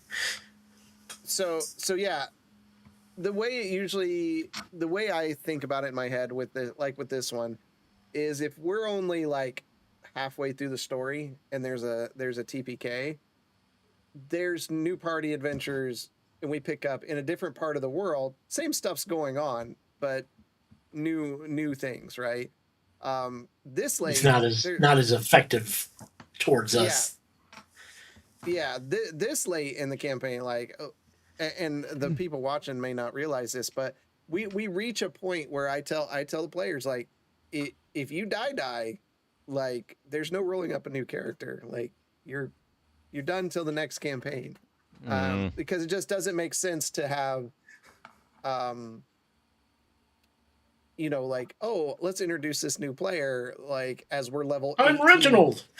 But, Yeah. but that's why, like, when it happened to Marsland, like, once again, the viewers don't know this, but there was a little bit of campaigning to you that, like, he should be able to pick one of the NPCs out of the house, because, like, Bren or Lomar or somebody in town that's already established. Yeah, I mean, but we literally, like, I know that I sent you a message and I was like, hey, like, I was already pissed when I thought it was going to happen to Justinian. I don't want to play in a campaign that James has to sit in the background and just listen. Because, like, there's It sucks. Everybody in this group adds something that makes this one of the most fun campaigns I've ever played in, and one of the most fun groups. I mean, like, I agree. Like, I mean, I wish we could go in on an hour about how much I love what everybody brings to the table, because it is phenomenal. But yeah, I was like, man, if Carlson can't play, like, I don't even want to finish the campaign without him. Justinian may just be like, fall on your sword, When was this? When Marsland died. This last death. Yeah. And here's the thing too, and I think that what you said earlier, Justinian, where you were like, a lot, we mourned this death more than we have other deaths in the past, and I'm like, to me, it was because it added on to the fact that we aren't rolling up new characters. Right. So if somebody dies right now, that's it. Like, we're down a person. Yep. We're already struggling, and we're down a person. And combat doesn't scale. Well, and you know what's funny to me is we haven't seen the final, oh God, what am I looking for? Come on, help me out, guys. All the artifacts we've collected, they're... Oh, the echo. The echoes, right? Echo. We haven't seen what the last echo does yet, but, like, Marsland's is the only one that literally won't work right for anybody else but Marsland. You know what I mean? Like, like, they very clearly are laid out for certain members, but, like, if you look at Oz's, it would have been better in an Axemander's hand, but Oz can use it, Justinian could pick it up, Quentin most certainly could use it, and maybe not be as effective, but, like, if Marsland goes, like, the Shadow Spark Chronicles, who's gonna wield them? Like, the campaign is literally named after Marsland's Echo. They're the Chronicles of Light now. Yeah. Yeah, and I had a thought there before. Oh, well, before we move on to the same question for the other two here, what episode do we think in campaign 3 that is Marsland going to die in? What? Like the actual What? character, Marsland? No, his new character. Or his new Since character? he's the first one to die in every campaign. Why does But it that's always the thing. happen? I don't know. I can't answer that because we don't know what he's going to even play. Right. If he's a caster, I'm going with episode 2. If he's a front rower, I'm going with episode 5. So for everyone, we're not gonna reveal a bunch, but we're gonna be doing things a little bit differently with the intro stuff, stories per character and stuff. So it's gonna be fun. But Bishop, what are you most looking forward to for campaign 3? I am actually. We discussed this before everybody jumped on. I'm actually Make playing sure you something two I are have sitting never played before. A caster? Yep. I've never played a caster in all the years of playing. I've never played a caster. So Oh, man. I've decided that after making up 2 characters for campaign 3, I've decided on one, and it's going to be completely new to me. God, please tell me you're playing a bard. I want to see Mike play a bard so bad. Dad Bard. Drum solo. And how about you, Justinian? What's So, for me, right, like, Justinian took a while to fit into the group, whereas Jeff was a little bit easier to fit in the group. But I am looking forward to my character getting to experience everything at the same time as everybody else. Because, like, the first, like, I tried to rush through those first, like, 40 episodes until I joined, and I couldn't get it done with just the bonus actions. And there was stuff where, like, the party was like, you know Justinian, and I'm like, no, I don't. I've never heard of this Frost Reaver that you speak of. So I'm looking forward to getting to, as both a player and a character, be on the journey with everybody at the start. okay? That's fair. And I've mentioned, you all have already been there to where the next campaign's taking place. You just don't know that you were there. So you've even heard the name Cryptic. of the place. Cryptic, yes. We're starting on that giant Titan Skull Island. You're starting beforehand, so you know whose skull that Titan belongs to. You know, it's a prequel. I should do a prequel just to make Oz upset. He hates prequels. Why does he hate prequels? I don't know. His reasoning is that he already knows what's going to happen, so why? He knows the ending. Why watch what happens? I already have the greatest argument for him, Rogue One. He hates it. He hates that movie. How can Does he you really? hate Rogue One? Yeah, right. It's some of the best Star Wars outside of the original trilogy. Yeah. Okay, so you brought up Rogue One, and I was thinking about this the other day because I was looking at bringing up toys, but I was looking at some of the Game Black series. What was it? What the hell's the guy's name? It was the second in the Star Wars games where he broke into the freaking Imperial base and stole the plans for the Death Star. Galen Erso or Cassian Andor or No, it wasn't. Not movie or TV show. Oh. The game. It was on like the PlayStation 1 or the. I can't remember. Oh, what the hell was his name? Hold on. Are you I talking have about it. Star Killer? No. Dash Rendar or I believe it was. Kestis? Dash Rendar is after the fall of the second. Yeah, Dash Rendar. Okay, is that what it was? Yeah, Dash Rendar. Because I was like, wait a minute. So did they just erase that? Yeah, it's when Disney wiped everything. Okay. I'm like, I know somebody else stole the plans. So one of my questions that I have to ask everybody, and I want to start with you, Bishop. what is going to be the saddest moment for you the last episode of campaign 2? Marston's funeral. What? Rude. I don't think I can answer that until it actually happens, because I don't know what's going to happen. Bishop, like, I know what I want Bishop to do if he survives in this. We end this. Like, I think maybe it would be him going back into seclusion, because let's be honest, the people of Kandor's Keep have not really liked him ever, and anybody who actually knows what he is doesn't want anything to do with him. So it's like, does he go back into solitude? Does he go back to Briar Fork? Does he just disappear? Does he power down at the bottom of the He ocean? I don't think he would do that, because with the amount of automatons that are still out,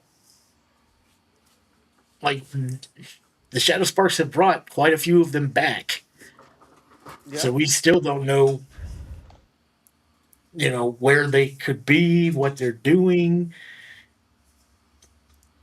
Yeah, I mean, the fact that they attacked Kandor's Keep and literally murdered everybody they could, like, it took a lot for him to go back out there and try to help rebuild Kandor's Keep, knowing that these people just hate him. Yeah. So, Marsworm, how about you? Sorry, what was the question? What's the saddest thing about campaign 2 wrapping up for you? Saddest thing about it wrapping up. Boo. I don't know. Saying goodbye to Sparky. you're going to get that pet and then you're going to abandon him? I mean, it's not like you haven't abandoned him over and over Right. again anyway. But Marzel's just parenting how he was raised, okay? Satellite parenting. just hand it off to other people to take care of. Um, Make sure he reads them books. I mean, it's always sad to say goodbye to these characters that we've been playing. How many years has it been that we've been playing with these characters now? Been a long time. I was going to say 3 years. Easy 3 years. I mean, gotta figure, 52 weeks a year, and we do not play 52 weeks a year, and we're almost at 100 episode 50. Yeah. And we've even had weeks like this where we've ran without actually calling it an episode. Yeah. Drastin, you're the last one to answer that question. What's going to make you saddest about campaign 2 wrapping up? Probably that it's over. I think it's a little different for me than for you guys, because like you're attached to that one character or maybe an NPC or two. For me, it's the whole world, right? Like I love that I've been able to like take something one day that I drew in a software and built a map and threw some cities on it and threw some names in there, and that's all they were, but they were empty. It was just the outside of the box. At the end of campaign 2, the box is a fully painted, fleshed out diorama. Like, it has everything in it. It has the people, it's the living world, and for me, it's like not saying goodbye. Well, it's saying goodbye to all of you as characters living in that world, but it's also saying goodbye to the NPCs, the lives, the stories, all that. And like knowing that I'm not coming back. I wasn't as attached to the first world because like it was very rushed, but this world's different, and I'm excited to start a new one, but again, it's that shiny box and I still have to do everything. So it's just, I would say it's just walking away from the world. I found it. Like, you found it. Oh my Like, God. I want to compare like first season and or the first campaign and the second campaign. It's like, though I like the characters. I like how everything has rounded out in this campaign. I think the RP and the camaraderie or whatever the hell you just the connection that everybody had in the first one, like all the characters. There was so many like times, like Grayson and Zormir, the conflict between them. Oz trying to be like, I'm trying to save my mother. This all this, I don't know. It just seemed like the first campaign that the characters blended more. And I know this campaign has just been rough because of all the character things that we've had to go through. Yeah. So I'm hoping, like in the third, with us starting the way we're going to be starting, kind of comes back to where we were in that first campaign. I think it's been kind of rough with both Bishop and myself being kind of like, I can't think of the word, but just like drier characters. dry and yeah. I would agree with that. We don't have like in campaign 2. I would say in campaign 1, like Oz was kind of goofy, or not. Blaylock was kind of goofy, right? Like he, because he was a one-shot character, and Zoromir was goofy, while everyone else was serious. And then we come into campaign 2, and we don't have anyone that's just outwardly goofy. Like Oz makes terrible choices, but that's his, in his character. And like Marsland's dry, which can be funny, but like I see kind of what you're saying too, with Bishop and Marsland both being that way. Yeah. And then Gwenton's naturally quiet, so that leaves not a lot of talkers. I swung the needle very far after playing Z and being like, maybe that was too chaotic. That was a lot of mayhem. It worked. It worked. And then I was like, between him and like Scar being my first character in that campaign. We've talked about that. It's like with all the stuff that he was with Homebrew at that point, because he already got madness and he got critted. There's no way that Scar could have gone through the heart tree. There's no way. He would have killed the entire party. That's just, let's be honest. Madness upon madness upon madness is not good for any character. And I thought we took him out at the right time and at the right place. But Grayson being what Grayson was compared to Zoromir being what Zoromir was, led to a lot of great RP. There's a lot of tension. But like one of the driving things that I'm trying to do with campaign 3, as you guys have seen and already talked about, was like with doing the introductory stories that are more guided and role played out individually. I think it is going to build that better bond, where y'all are like feel like a group rather than thrust together. And like Justinian said, like not joining in 30 some episodes in, but being there from the beginning, he's going to be able to have that bond, with everybody. And I anticipate that if things are done correctly, that the group will like merge a lot better. Again, smaller story, right? So not world-ending stuff. Only nuclear blasts going off in cities and things. So political intrigue. We're gonna, it's gonna be like the prequel movies. It's all political intrigue. You guys are gonna ascend the ranks, and who knows? Who knows how it'll come out? I haven't touched the ink at all on that. So, but Justinian, like when campaign 2 ends, we're gonna have a small bridge campaign. Do you have any details of what everyone might be seeing for that? Sure, absolutely. So, literally, the story will pick up. I will let this be known right off the rip. In combat, you guys will roll initiative before we go live. Nice. And the title of this little mini campaign is called Life After Theft. So. All right. I'm really, really excited for it. I really would like everybody to not bring a one-shot character. We haven't had the chance to talk about that as a group. I really want everybody to treat this like it's going to last, 8, 12, 16 weeks, whatever we need for the story and whatever Drastin needs to get ready for what I am hoping with my character concept is going to be our best campaign yet as a group. Awesome. Yeah, it's exciting and sad at the same time. I'm sure we always do one of these at the end of the campaign as well. Where we kind of talk about what happened. We kind of open the notes up where everyone can see stuff. And then in the final fight, we get Julia live playing Sparky as one of the characters, level 2 wizard. Are we sure she's not a warlock and I'm not Sparky's patron? I think that'd be great. Bishop would kill Justinian. Bishop would accidentally step on Sparky on purpose in the last fight. I don't know what happened.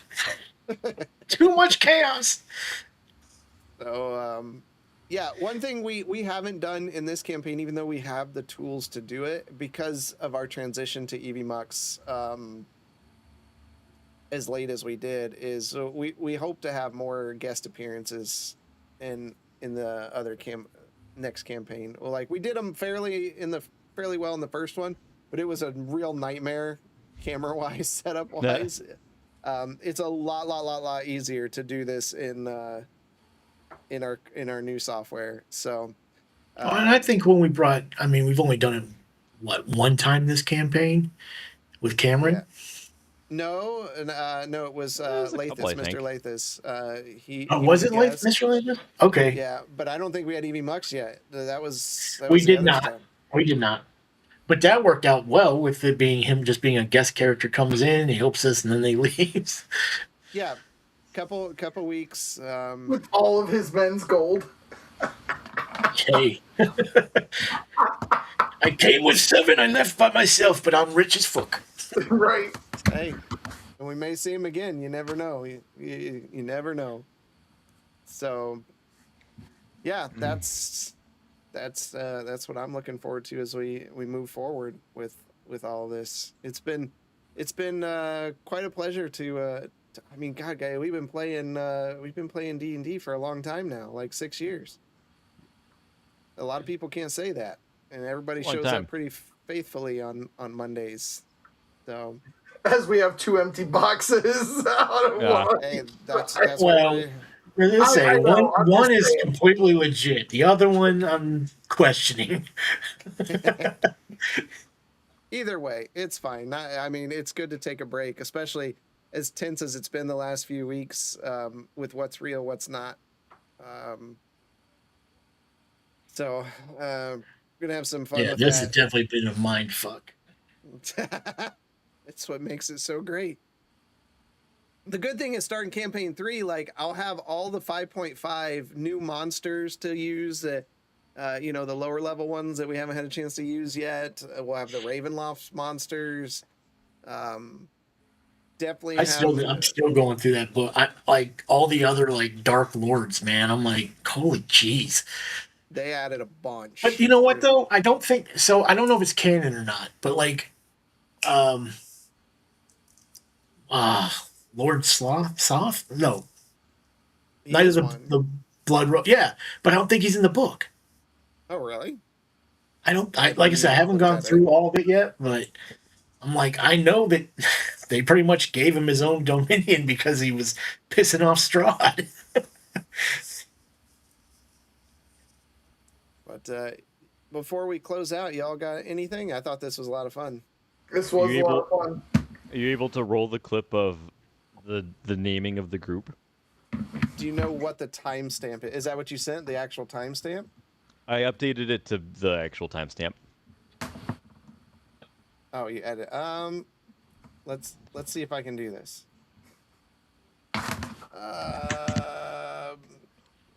Everybody's reaction is so immediate. Yeah. I know, I can feel it. Like, look at how red I'm getting now just thinking about that day. Okay. Blood pressure's like up here.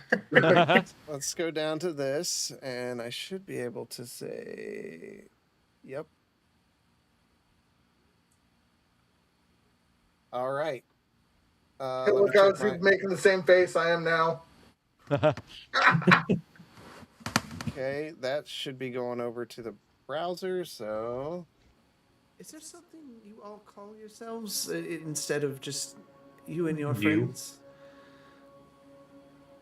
You can see my face going, ah, shit. The light unsparkers. Light Fire extinguishers. Fire extinguishers.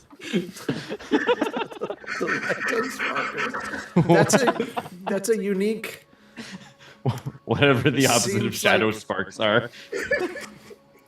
Non-negotiated name. It seems great. Doesn't help that nobody else is there. No, wait, we're the light igniters. Shadow No, sparks you're- and light igniters. Oh, or the light unsparkers. The light unsparkers. Canon. And this is why you need a bard in every party. Oh, Oh, that was so good. That was I so love good. Mike just looks up like, are you kidding me? The only reaction that matches that from Mike was when Nemoria gave up her god in the first campaign, because he was looking down like writing something, and then all of a sudden he said, "Yes, I renounce my god," and you see Mike go. You do what What now? are you doing? So I'm getting echo. Echo. Yeah, I have to turn that off. Yeah, there. It should be gone now. Echo.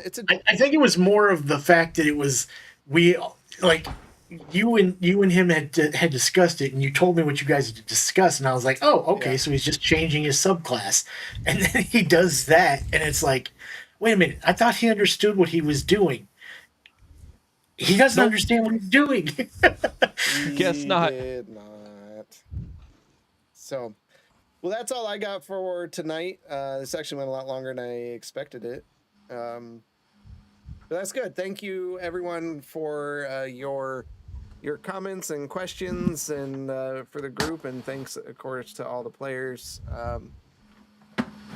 We will be back Monday. Next I believe. Monday. Yes.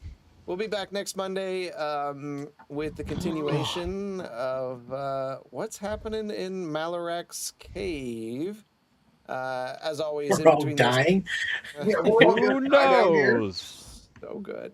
We're back in Colton Frost Slayer this time. You're gonna wake up and Bishop's still sitting on the turnip truck on his way to Candor's Keep. I am not Good. playing That means I Jade. can take out Jade before any of this happens. I'm not playing Jade. All right. My character is my own. There you go. As always, in between sessions, feel free to check out our friends over at Half-Ass Beer Review and Banter and Babble and the Truth Beer and Consequences for some great content to enjoy yourself. I won't be around Wednesday. I doubt Gwenton will be back to lead a stream. So we'll just be back with you on Monday. And I think I'm taking Parker to go see Toy Story 5. I Nice. heard it was good. I didn't even know it existed till I heard it was good. Yep. I didn't know there was a Toy Story 4. Right? Yeah. Was that the one with the evil bear in it? Something like No, that? that's 3. That made That's 3. 3 made it the perfect trilogy, and then they went for 4. That's my 2 cents. There's also a No, new I Shrek, agree. so- yeah. When they said they were making a 5, I'm like, I thought the story was over.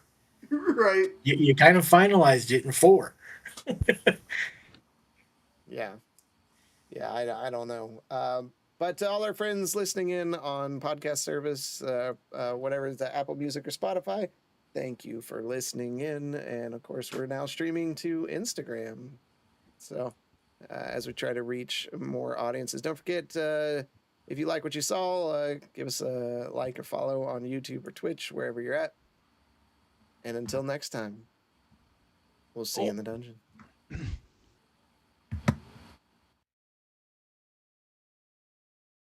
Stepping through the village square, strangers whisper if they dare. My path is clear but is unknown.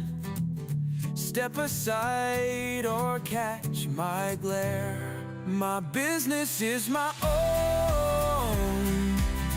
No need for you to stand or stare. My quest is mine to bear. I'm telling you, just mind your own.